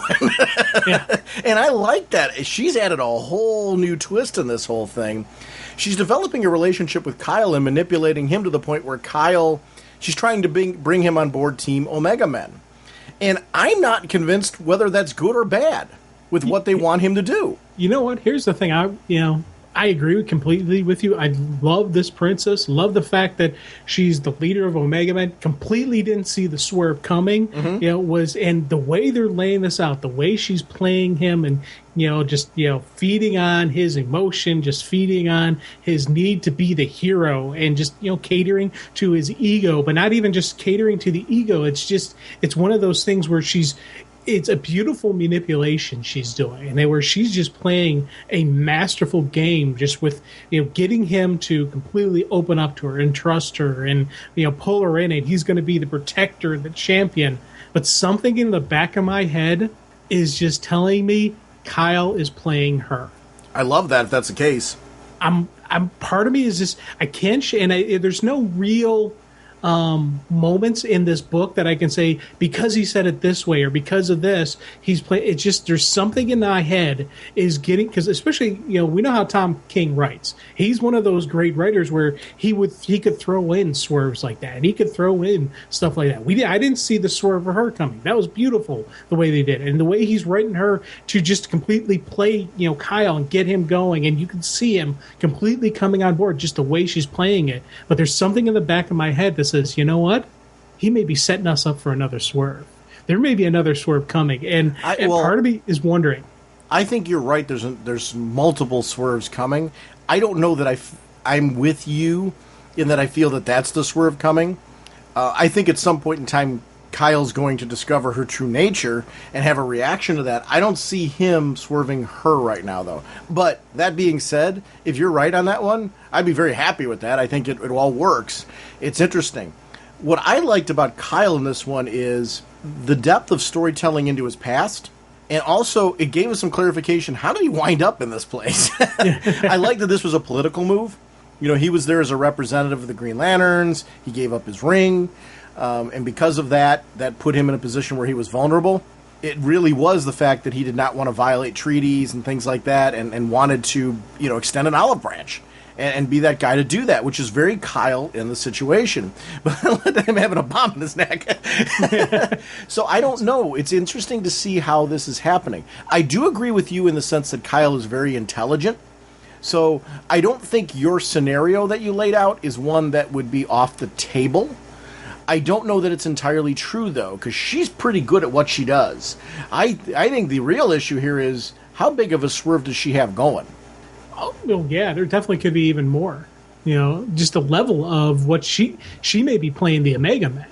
Mm-hmm. So there's definitely that coming through as well. Because, again, it's when you start getting in political intrigue, when you start getting into deception, when you start getting into those different things, how far does the deception go? And I like just, again, as you said, with Kyle, where he's laying down, he's passed, and he's talking about how he wasn't chosen by the ring. It was just dumb luck that, a coin flip. And I thought that was a really cool just statement and a sentiment. And part of me, maybe that could be part of the reason that he may be playing her. Because, I could see that being his attempt to manipulate her. Or that could be, it's one of those things where I'm going to win either way. This is a win-win situation for me. If I'm wrong and this isn't a giant swerve, I'm still getting a great story. I'm still getting some really cool Kyle moments. I'm getting some great, insight into the Omega Men.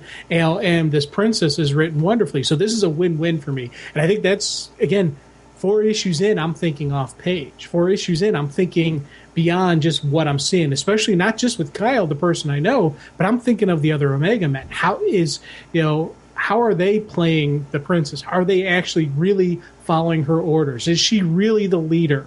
Or are they just buying their time for the right moment to strike? Because in this, we kind of see that each one of the Omega Men is representing a different planet in that system. Yes. That's all fighting against the Alpha. So how much of that is even them working together? How much of that is really them, are they going to try to double cross each other? Are they going to try to double cross her? Where is actually the loyalties lying? There's 2 things that come out of some of your comments there. First, I think another issue, what I'm thinking what's going on with Kyle right now is we're seeing Kyle sit back. He was dropped into this situation, and he had to very quickly realize, first of all, they could have killed him. They didn't. So he's trying to figure out why and what they're actually up to and whether or not he's on their side. And I get that. And I think that's a very smart thing to do. He's gathering intel. As far as playing her, I think the only level where I see that happening right now, what he might be doing, is trying to figure out how much of what she's saying to him is the truth. And I think the compassionate side of him is seeing certain parts of what she's saying, at least as the truth by her emotion. But I'm wondering if he is really buying everything or not. We'll have to wait and see what goes on there. It also, how much did he know walking into this about what was going on in the system already? And that'll be an interesting story to find out as we go forward. I liked everything you're saying here, and part of her story, this is something that Tom King's doing really well in this. We're getting to know these characters gradually. And they're being, instead of giving us like separate individual origins, it's being embedded into the storytelling. I like that in her story, when she was talking with Kyle, we learned more about Primus and Tigor. Who are characters who are kind of focal points for me right now. I'm most comfortable with Tigor just because of the way that he kind of stands out as a character that I know from the past. I've seen him in the past. I'm probably the most familiar with him of all the Omega Men as far as a character goes. I wouldn't say I'm an expert by any stretch, but he's the one I'm most familiar with. So it was great to learn more about how he enters into all this and their relationship. Last issue was pretty critical for me because I think I needed to see the princess swerve. Because it kind of gave me this kind of, wow, this is what this book's doing. And this is why these characters are together. I can't wait to see more of this. And then this issue, I came in with a very different lens. Like, I was already digging this book before last issue, but that issue really kind of made me go, oh, wait, it was here and now it's here. It kicked it up another couple of notches on my interest level. This issue completely had it for me because it gave me what I needed at this point. Kyle's backstory. How did he wind up here? This, in many ways, in a very strange way, we talked about we lost some Green Lantern books. This made it connect as being fills a hole there for me in many ways, and added this book as a different sort of validity. I was really enjoying as what it is, its own great space book. But now I would honestly have no hesitation to tell people, hey, you're a Green Lantern fan, you really should be reading Omega Men. because this is another unique and interesting title that fits into the Green Lantern universe as well. And so there's a lot of audiences that I think this book appeals to. It's great space opera on its own, but it also has that connection, which I know Kyle being there from the beginning is like, Sean, Kyle was in it since issue 1. He was into the preview. Why wouldn't you think that? I think this issue was the one where it cemented that for me. And I like the delivery of this book. I'm hoping this book is getting a readership. I don't always follow numbers. I follow my enjoyment. I mean, that tends to be more my thing with this. This book is really one that I want to be careful in how I word this. I'm worried about it because it's a lesser-known concept, Omega Men. So I want people to give this one a shot because it's great writing and it's an interesting book. And this is one of those that, for me, it fills such a unique type of... it tells space stories in a very different way than the other Green Lantern titles are. So this book is giving me something different. There's a different political intrigue to what's going on here. The whole terrorist vibe and everything. I think it is very reflective of what's happening in our own society right now, in its own way, in how we got to learn how to treat each other, and how different places throughout, our world are having issues with interacting with each other. And that's something about this book. It's very smart, very well written. I like books that reflect humanity when they do like kind of space opera. And this book, I think, is hitting that on all thrusters. And that's what I'm really digging about it. So it's a book I'm becoming naturally protective of because I'm liking it so much. Yeah. Oh, God, yeah. And it's funny, as you're talking, I'm just nodding my head saying, yes, yes, yes. And there's one thing that I'm trying to remember, because when they're watching, when Primus and Tigor are watching them, he's talking about this is her plan. She's executing it. Without the bomb, none of this works. Mm-hmm. We need the bomb. We need Kyle Rayner. Which bomb are they talking about? Or do we not know that part yet? I don't know. That's a very good question. Because it's every time I read this and I reread it again, I'm looking for either evidence to prove or disprove, betrayal, double cross, or whatnot coming from all of these, from all these different characters. I'm looking for the strategery behind what they're doing. Well, and I'm looking at the bomb here's the way I took the bomb. And I could be really off on this. It's actually one of the areas where I want to go back and reread the first 3 issues now and kind of see if I missed something there with that. And that may be me, because the one thing I really like about this is the depth of the storytelling. So this could be something I missed. But I was taking it as, any terrorist group, that political action group, they want to make a statement, right? And that's their goal here. So I take it as whatever this bomb is their way of making a statement, making themselves known, and hopefully rallying people to their cause. Because that's what they really need right now. We've seen them face overwhelming odds. So their strategery that you're talking about right now would be some form of move that would bring those who have been inactive and put them into action, those quiet people that maybe want to do something, give them something to rally behind where they feel like they could actually make a change. Because those worlds that they lay out here have a lot of reason to be complacent because of the danger to themselves, but also the fact that this has just always been the way of life on these planets. And they're very different, distinct planets. So to shake them out of apathy, something big has to happen. So that's what I was taking the purpose of. I guess what I'm taking the purpose of whatever this bomb is to be a rally cry, a symbol.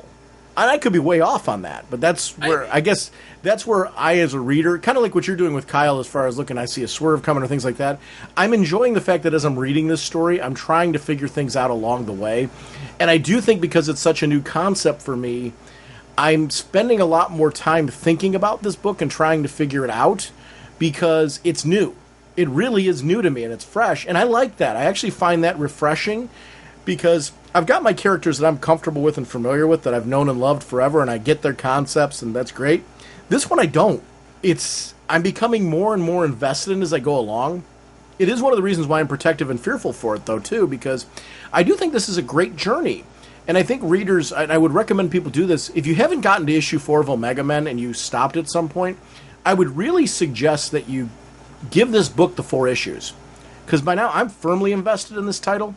I think issue 3 was really my one where I'm like, wow, what a home run here. And it just really clicked for me. so that issue 4 became a very different experience as far as reading for me. I loved 1 and 2. I've loved the book all along. It's been a great build. And I think a title like this needs that first big arc for this to happen, and this is a great example of that.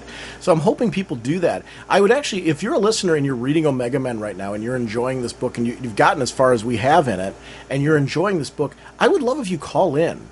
Please let us know how you're feeling about Omega Men. Did it click for you? Where did it click for you? Because I'd love just for other listeners to hear that, because I really think this is a special title, and I'm shouting it out for that reason. And I know I'm rambling on, so Jim, I mean, obviously, what are your thoughts? Where are you at on some of the things going on in this book right now? I mean, I know you probably got some things that you're chomping at the bit to say. Well, I'm nodding my head with you, saying yes, I agree. This is, issue 3 was that point where I was like, oh, this is cool. Again, with that beautiful swerve, and that's laid out. And then here, as I said, she is just doing this master manipulation. And if she completely gets Kyle to go in on this, I'm okay with it. Just the way she's playing him is absolutely beautiful. Eventually, Kyle's going to realize he's been played.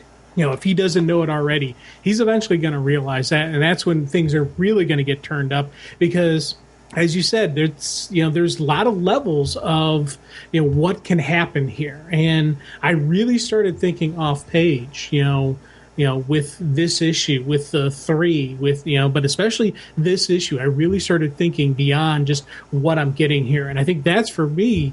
When I get a real connection to the book, do I think of stuff off page, like with the princess when she's laying down this story. For Kyle about how she was raised and this and that. She's killing these, the natives since, she's a small child. But last issue, we see her kind of take sort of a perverse pleasure in what she was doing. It was more of a game, but now she's playing it off as if it wasn't that way, but it appeared that, and you're kind of seeing, like, I want to go back through and just realize, okay, which is the real princess? Is it this vulnerable girl that we're seeing right now, or is it the more cold and calculated person that we saw? Or is there really kind of a mesh of the two that is the true person? Mm-hmm. Part of me, my first read through this issue, part of me felt all this conversation with Kyle was 100% false, was just her playing him.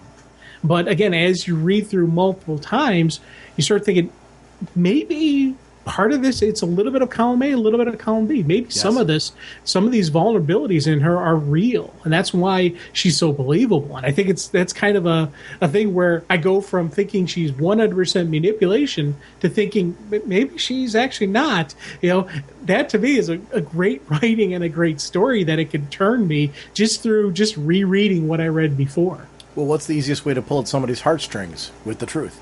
Yeah. So, yeah, she's an interesting character, because I agree with you. I'm kind of column A, column B with what was happening here. I think that there are strong elements of the truth embedded in there. I want to know what they are, too.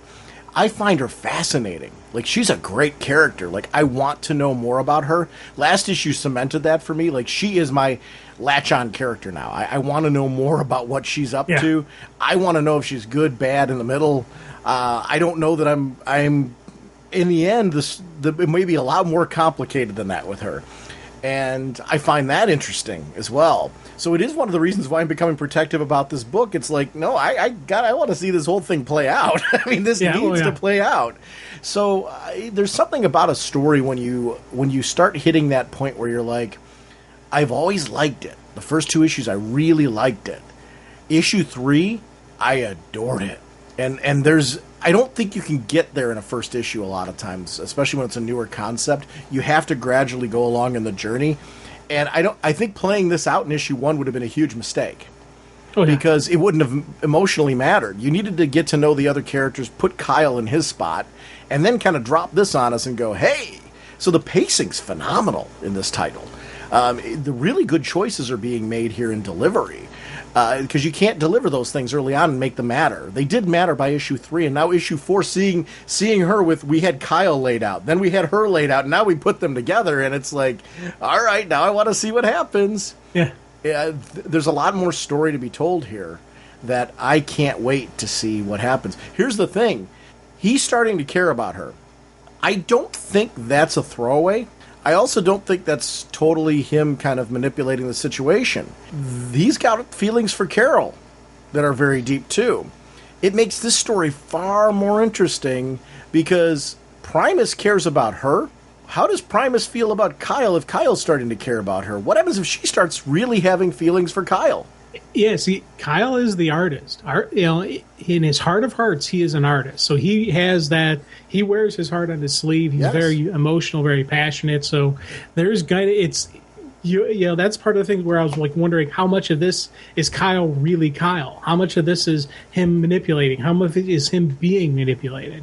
This is some of the stuff that makes for interesting Kyle stories, because if she is actually playing him, and if she is actually, this isn't a swerve on his part, when he does find out the truth, that's going to hurt. And that's going to be moments where I'm like, ooh, that's going to be some good stuff, because, again, I don't want to see Kyle getting hurt, but it does make for good stories, and just his emotional level of him dealing with, because it's obviously by the end of this issue, we're probably getting a bow chicka wow wow moment between these two, or even just, if not that far, maybe just some, some closeness and some intimacy.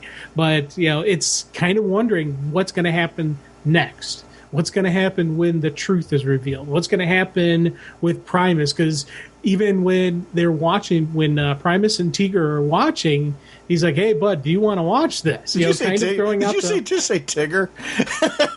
Maybe. The wonderful Tigor, things about Tigor, Tigger. The wonderful things about Tiggers. Or Tiggers are wonderful. This is a very twisted Winnie the Pooh. This is not your normal Christopher Robbins. I'm sorry, I just couldn't resist. Because I think you just said Tigger. It's highly possible. Yeah, it's highly probable. I'm not going to say I didn't definitely, because I don't know. Hey, I'm throwing out all types of names today, but it's very easy to do. It's with peace and love, peace and love. It's funny, we mentioned the guest artwork on this issue. I do want to say something about the book in general, and this actually is a tribute to the colors and to the regular art team and to the guest artists on this one. The one thing I really like about this book is it doesn't look like any other book I'm reading right now, and I like that. This book has, the story doesn't feel like any other story I'm reading, so I'm glad the artwork matches that. Like, this is its own thing.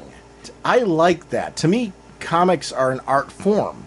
So I like that in the storytelling, in the art, in all of it, it's very much feels like its own unique piece of the DC universe, and further expands like what you can do with the comics. So I do hope people give that a chance for that reason too, because I do feel like this is something, when you pick it up, you got to give it a few issues. I really loved issue 1 and 2, and they were enough to hook me in and make me excited to keep reading more. Issue 3 was the home run for me. And it really, you know what it was? Issue 1 and 2 are getting players on the bases. Yeah. And then issue 3 comes in and hits grand slams it. And I'm like, I actually cared about the two players on the plate because I liked their journey to get to the plate. To get to the, and then to actually see somebody come in and nail it. It's like I wanted to see them all come around at that point. That was, the baseball analogy really works there, because if you don't care about the players, the grand slam means nothing. So that was really, really cool when that all happened and that came out and played in this book. So it is a book that I wanted to make sure, it's why last episode I said, and I was thinking we were going to talk issue 3, not realizing that issue 4 was coming out while in between our recordings. So I'm glad that we got a chance to talk about issue 4 and this whole, what is going on with Kyle, what's going on with her, and the fact that we actually care. That part really is important. With newer characters, that's often hard to do. Kyle obviously isn't new, but obviously his entire cast here that he's working with is. And they're the main cast. I mean, it's the Omega Men. It's not the Kyle Rayner title. So it's an interesting to have him in this book as kind of a fish out of water. I think that's been the connecting thread for me. I was a fish out of water in this, so I was really connecting with Kyle Rayner, learning about them kind of, I felt like the prisoner that he was in it, and I like that part of it. Our next discussion is going to be Grayson number 11. The writer is Tom King, a plot by Tim Seeley and Tom King. Artist is Mikel Janin. The colorist is Jeremy Cox. Letterer Carlos M. Mangual. Cover by Mikel Janin. The Bombshell variant cover by Emanuela Lupacchino with Tomio Mori. And Rebecca Taylor's the editor. Group editor is Mark Doyle.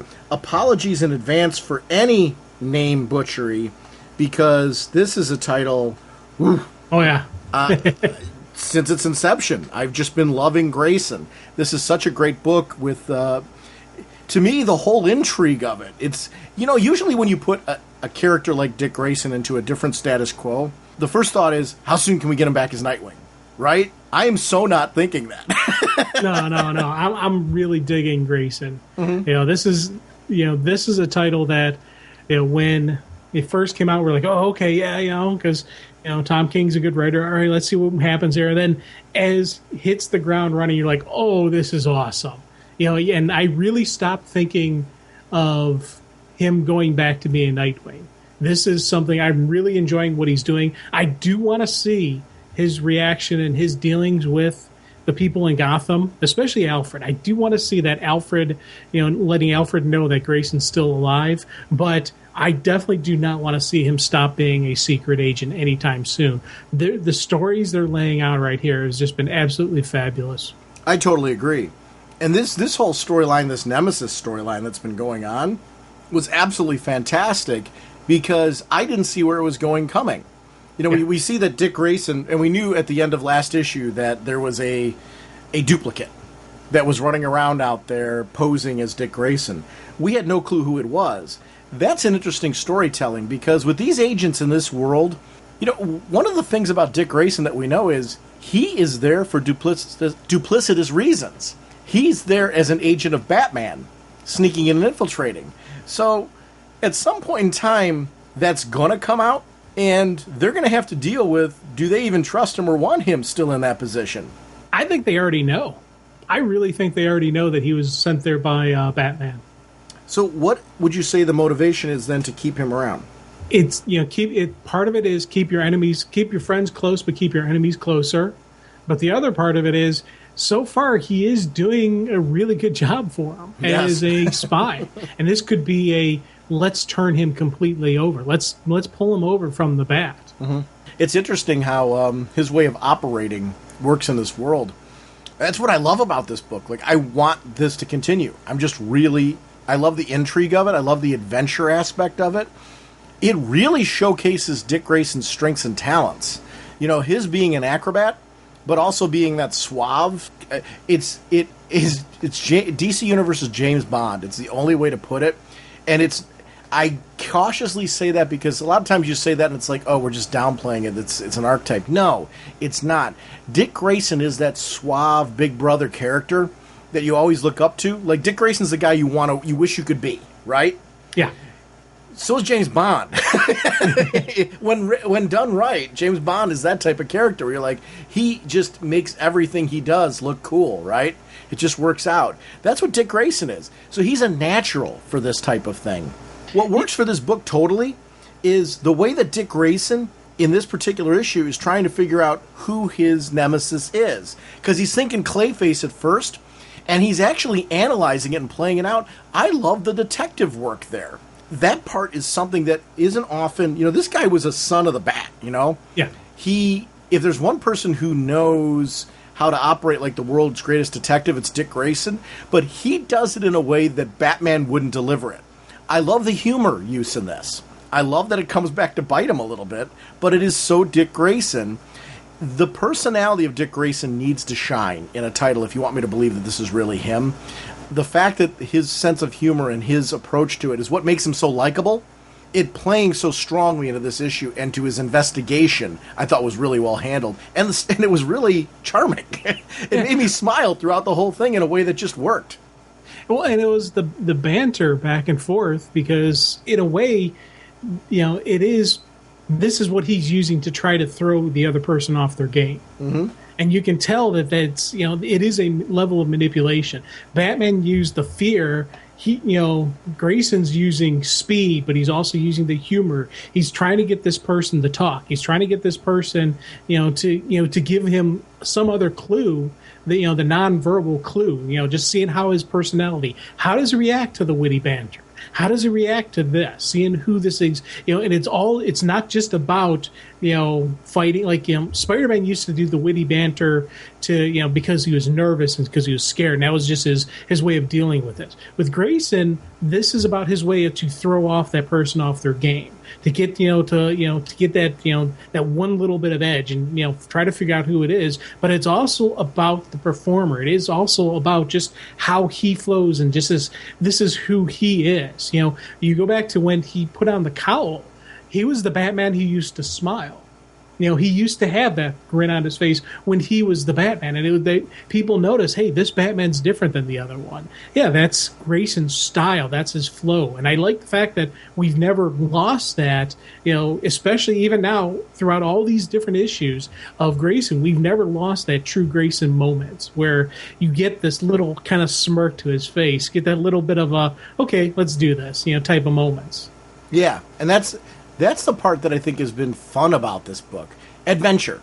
There's a difference between action, just straight action, and action and adventure. This book has been filled with wonderful locations and great adventure. I would be remiss if I didn't talk about the amazing art team in this book, because I would say, as far as creative teams go right now, this book has it all together as far as from top to bottom. One of my favorite creative teams going right now. If I had a short list of top 5 creative teams at DC right now, as far as all of it blending together, this is in my top 5. Because the artwork just so matches the kind of action and style and backgrounds. The lush backgrounds that are often in this book really fit. So I have no hesitation in saying this is easily in my top 5 as far as total creative teams go. Writing, art, all of it. It just blends together so beautifully. This book has a really strong, defined storytelling style that makes it unique, makes it stand out, and makes me excited about it every month. One of the things that have been the hallmark, if you look back at Dick Grayson's runs from Nightwing, the original Nightwing series, and the miniseries actually, straight on through to present day, at its best, it has enjoyed amazing writing and amazing art. And you, to the point where when you don't have that, it stands out like a sore thumb. In this case, this is one of those teams where, 11 issues in, I can't, as the annual and all that, this book has told so much story. I had to do a double take when I saw it was issue number 11 because I felt like it should have been more. Because there's been a lot that's happened in this title since its inception. And that is, I think, also a testament to the creative team in this one. Oh, God, yeah. I feel like there's a lot of history here in this title. They've told a lot of story. Yeah, we've gotten definitely a bang for our buck with Grayson. And I'm glad you bring up because you do have to give full credit to the full creative team. I'm loving Tom King's writing, with him and Tim Seeley, what they're laying out with the story, but the visual aspects of this book, just when they're showing how, because Grayson's fighting style is that acrobatic fighting style. It's that parkour. It's that street running, whatever terminology you want to use. He's got to have that flow through. He's got to have that groove to it. And the way they really capture just the movement going from panel to panel to panel. This is one of those books where I'm getting the paper book, but I'm also getting the digital book. Getting the digital versions because I really do like this up on the big screen, on my computer screen, especially because you get the 2-page spread, so you get a nice flow through without a crease in the middle of it. It's some absolutely beautiful artwork that I'm glad I've got this way to view this, because this is one of those titles that I was like, wow, this it's. It's the magenta. You actually can see the motion. You can feel the motion. You can, you talk about the background art. Yes, completely agree with that. But I really do dig just this physical action I'm getting from a flat screen. Now, here's what I want to know. The whole intrigue now with Agent 1 knowing that was Agent 8. Yeah. That part is going to be really intriguing here. Because now Agent 1's been compromised. That part's going to be really interesting now. And I get why. But it adds a whole other twist to this whole thing, because he said that it was Max Lord, when it in fact wasn't. He knew it was Agent 8 all along. So that's the follow-ups to this. Talk about laying out. This story in and of itself didn't need all that. It just added a whole other layer to it where I'm like, oh my gosh, they just told this really cool story, then on top of it, they're doing this now? What? That's why this book feels like it has so much depth to me. That's why I did the double take on issue number 11. I'm like, now they're going, where? Wait, what? like, they do not stop in this title.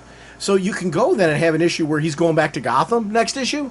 And I'm like, I'm so excited to see that. But then, wait, you're going back to Gotham. I want to see what's going on here.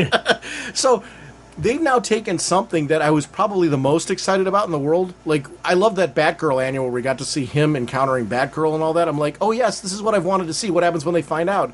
Now, as much as I'm intrigued by seeing Dick Grayson go home, I think I'm more intrigued by seeing where this goes, which says a ton about this storyline. Exactly. This is why I don't want to see him going back to being Nightwing. I don't want to see him going back to being Batman.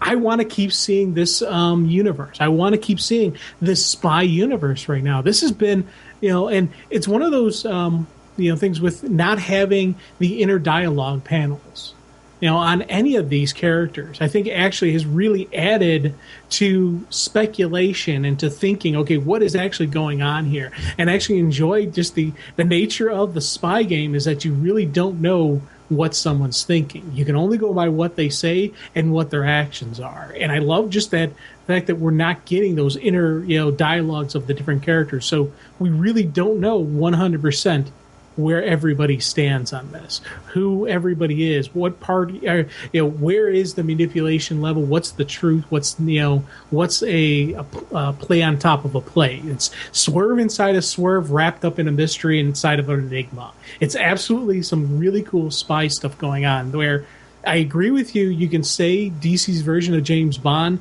but to me, there's even a whole nother level beyond that just because we're inside this spy network where you can't really trust anybody, but you have these characters that you want to trust and you want to believe in. I want to know what that conversation was that happened on between the two of them. Because I'm looking at her where she's sitting there and he sees her for who she is. Oh, my tiger. We have so much to discuss. I want to see what happens that would cause him to do that. Because if there's one thing I've got to say about Agent 1, I've really enjoyed how much I like him as a character. Yeah. So this is like making me go, should I be questioning him now? What did she say to him to make him believe in that? And to the point where he would do this. It added a whole other level to this. And then Helena now doesn't know that one of her main agents has been compromised. Dick Grayson's leaving. Ooh. I'm blown away. It's funny. You hit a certain point when you start talking about this title where you get speechless. And I love that feeling. I love that feeling where I'm like, wow, they threw me for a loop this issue. The battle going to where it did, I did not see coming. And I love this book for that. I agree with you. I love internal dialogue. And that's something that I usually really enjoy with characters as a way to get in their head. I like the choice in this book to avoid it. Yeah. Because you're right, it does lead to some different speculation. I don't think that works for every title. I think for this one, it's essential, the way that they've handled it. Not to say that, if somewhere down the road they say, well, here, we're telling a story right now where that makes sense. Okay, go for it. That's fine. I get it. It makes sense for the story. But for right now, this book is so much more benefited from it. I also think it has bumped up the need for the artist to convey a lot of emotion in the delivery of the characters. I'm watching the artistic drama unfold in a very different way in this title because there is no thought bubble. And that's changed some things too in the way this book delivers. Really smart book.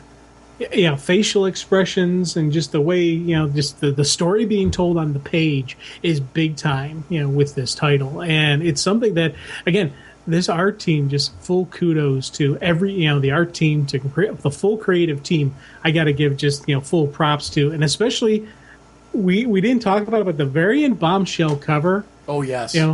Because it's awesome that it is Dick Grayson in there, but I love the flyer. This is Dick Grayson in his first solo performance, exclusively at Haley's Circus, Gotham Big Top. Like, oh, that's where his parents die. Outstanding. Just the level of, again, it's that neat little story, kind of the flyer, for the big circus coming into town. Well, hey, here's what we're doing. Oh, yeah, remember, this is that tragic event in Dick Grayson's life. I love how this is what they went with for this bombshell. Oh, I totally agree with you. That was, to me, a key to that particular bombshell. Talking about tone with the art, as we get to the final concluding 2 pages, when you have to convey emotions through art a lot of times and how the delivery is going on around it, I would really love to see how the scripts play out in this. Because what's interesting to me is the tone shift of that page. You feel it in the color tones, in the way Dick Grayson's seat, even the way he's like sitting on the bed, where he's kind of like hunched over a little bit. You see it in his face. Like, he's distraught over everything that's happened. And it's a very different expression and way of carrying himself than we see in the previous page when he's done. He's so frustrated and done with the organization. I loved seeing that because that's very real, very human. Like, where do I go from here? I've got to go back home. But even he's having trouble identifying, you're Batman and I'm the psychological warfare of that battle, where she was going through and rattling off every identity that he's had. Who are you? Are you Nightwing? Are you Agent 50 or 37? Are you this? Are you that? You know what? Part of the journey that I want to see on this one, he's going to discover who he is, and when he does, she's in trouble. And that's the part that I want to see. When you see him in these moments, that's where this story needs to go. We're going to see the journey that's going to lead him to that, and there's going to be a reckoning when he discovers what really is going on. And it's going to be Dick Grayson. But when I say a reckoning, it's going to be a reckoning in a way that makes sense for Dick Grayson to handle it. I love that I have confidence in this creative team understanding this character. Very important character to me. I do feel like any Nightwing reader that has loved Dick Grayson as Robin, as Nightwing, whatever, can totally see him in these pages and how he's written. I so want to see where this is going to go. I'm like sitting here like, wait, we're going back to Gotham? Yeah, okay, yeah. As cool as that is. What? No, I want to see him go after her. It needs to happen. That's going to be a part of the journey that's exciting for me. Yeah, he's got to be staying in this universe. He's got to be staying in this world. Oh, that's for sure. Oh, there's no way. Yeah. And again, but it's funny because on that last page, they also have the advertisement for the Batman and Robin Eternal, and we're seeing Dick Grayson in his spy outfit on, with the teaser page here. So, what else is going to happen here? Where's this going to go? I'm pumped to see where, with him in Gotham, because part of me would love to see him have a great interaction with Alfred and Barbara and even Bruce, but part of me is wondering if in the end, if they're still not going to see him, or if it's going to be like how he had with Barbara in the annual. Here's where I feel like a dunce right now, because at the end there's this line. Now Agent and Zero and I are all grown up, but what has changed really? The toys, the blood, the screams. All that's missing is my father yelling at us to fight harder. Who is the father? Like, the father, there's a key there. And I think the father's the reason why Agent 1 agreed to do this. There's this, like, that's not a throwaway. The father's identity, I don't know if it has something to do with the statue or if that's a clue. And the whole Dr. Netz thing. I feel like a dunce for not knowing. If somebody knows, call in, because I think this is an interesting discussion point. Who is the father?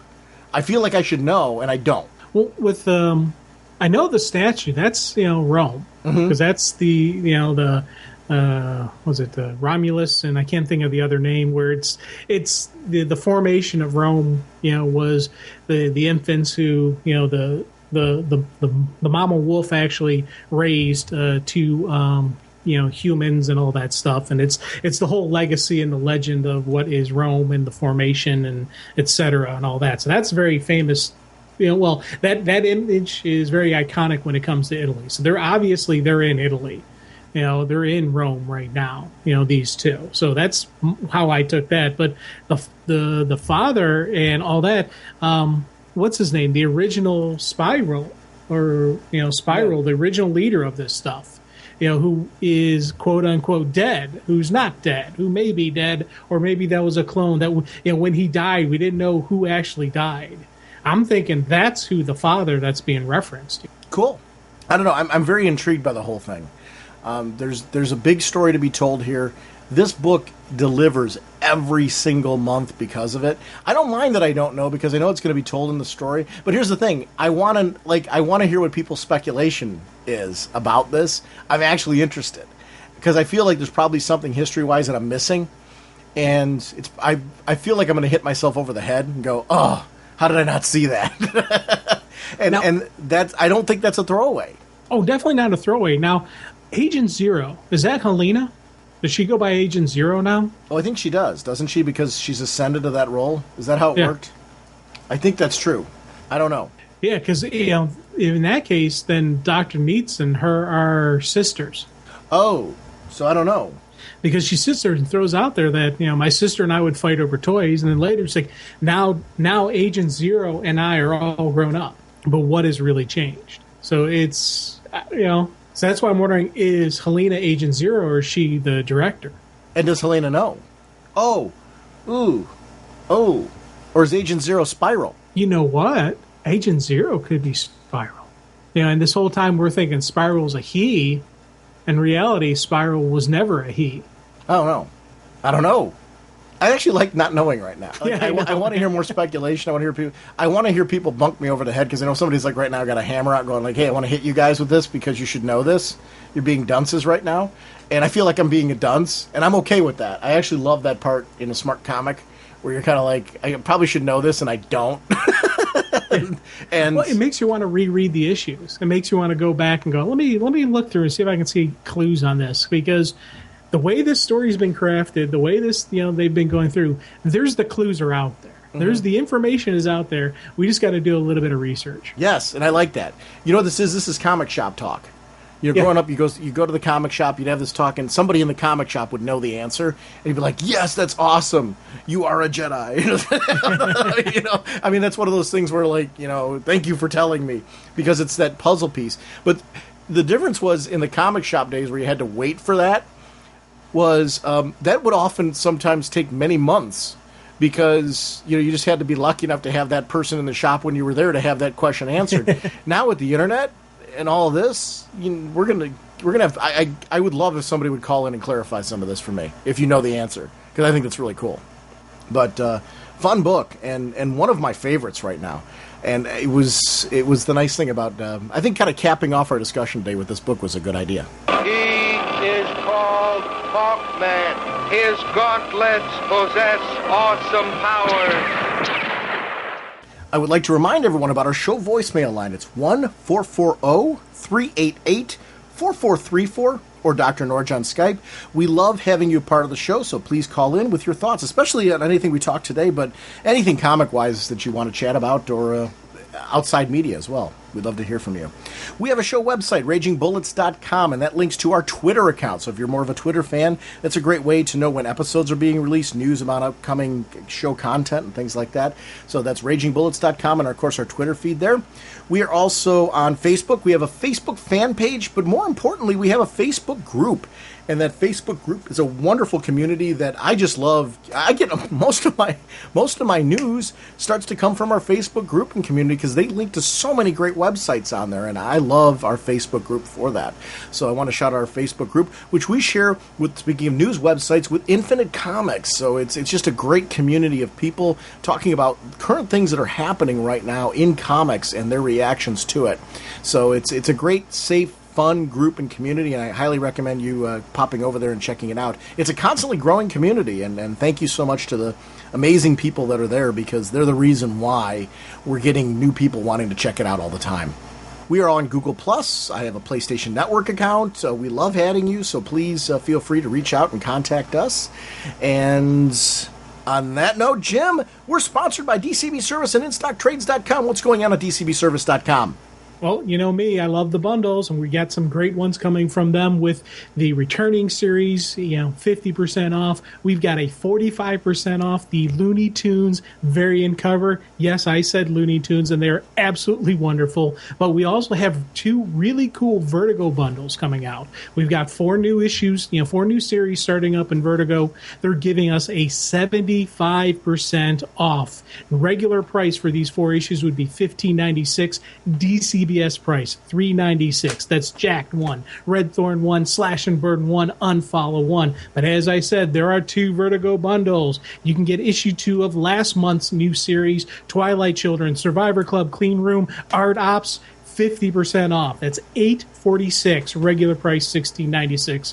Thank you, DCBS. One of the things I really like about them doing that for the second month, and I hope they do that for the third, I know they're known for doing that, and it's a smart move, because what it does is, we pre-order all these things, and you do it sight unseen of the issues. So that nice part about that is those 75% off bundles are safe to try, because you can get those books, and then know that, okay, 50% off, I can get the next couple issues of this title, and I can see which books I want to keep out of that bunch. So if you're trying to do it at a price point and try to keep your budget, 50% off and 75% off is a really easy way to try out some new titles and to give them a shot.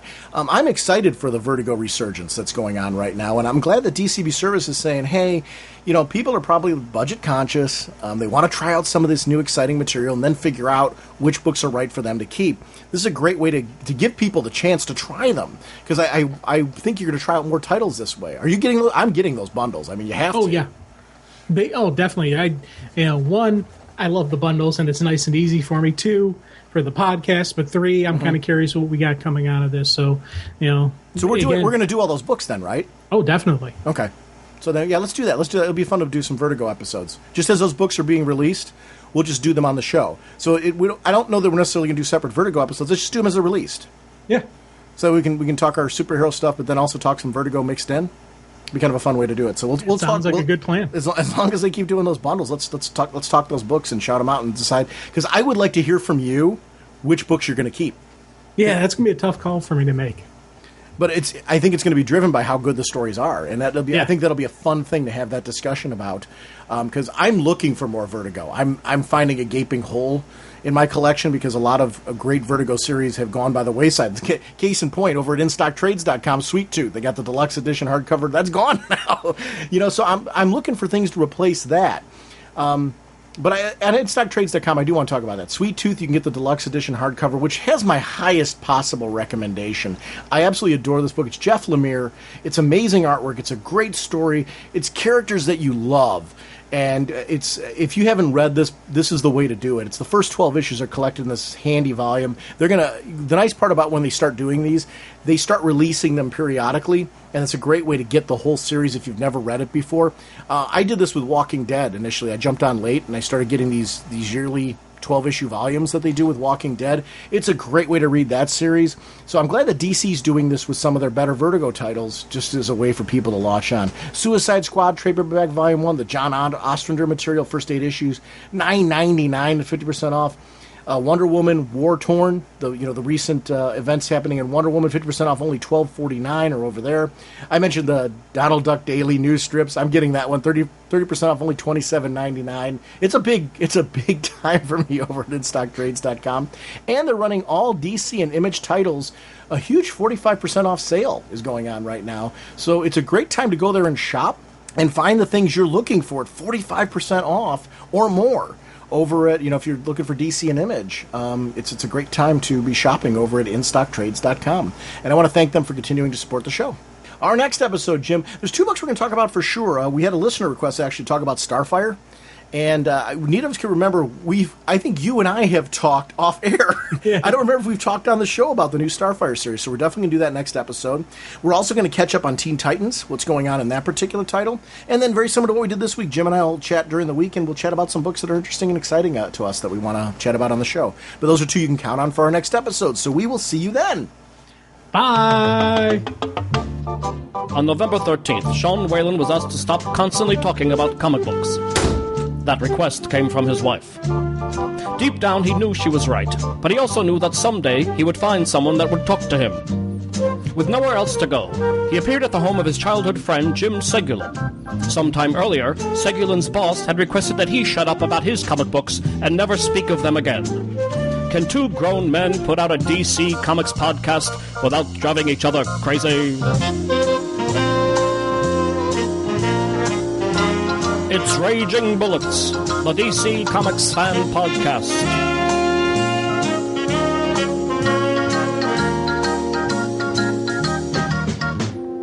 With Sean Whalen as Dr. Norge, and Jim Segulin as the Sensei of the Whatnot and the Duke of You-Know.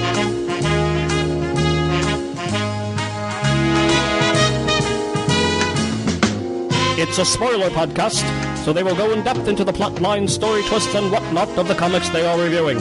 So if you haven't read the books, you may want to come back later so you may better enjoy the show.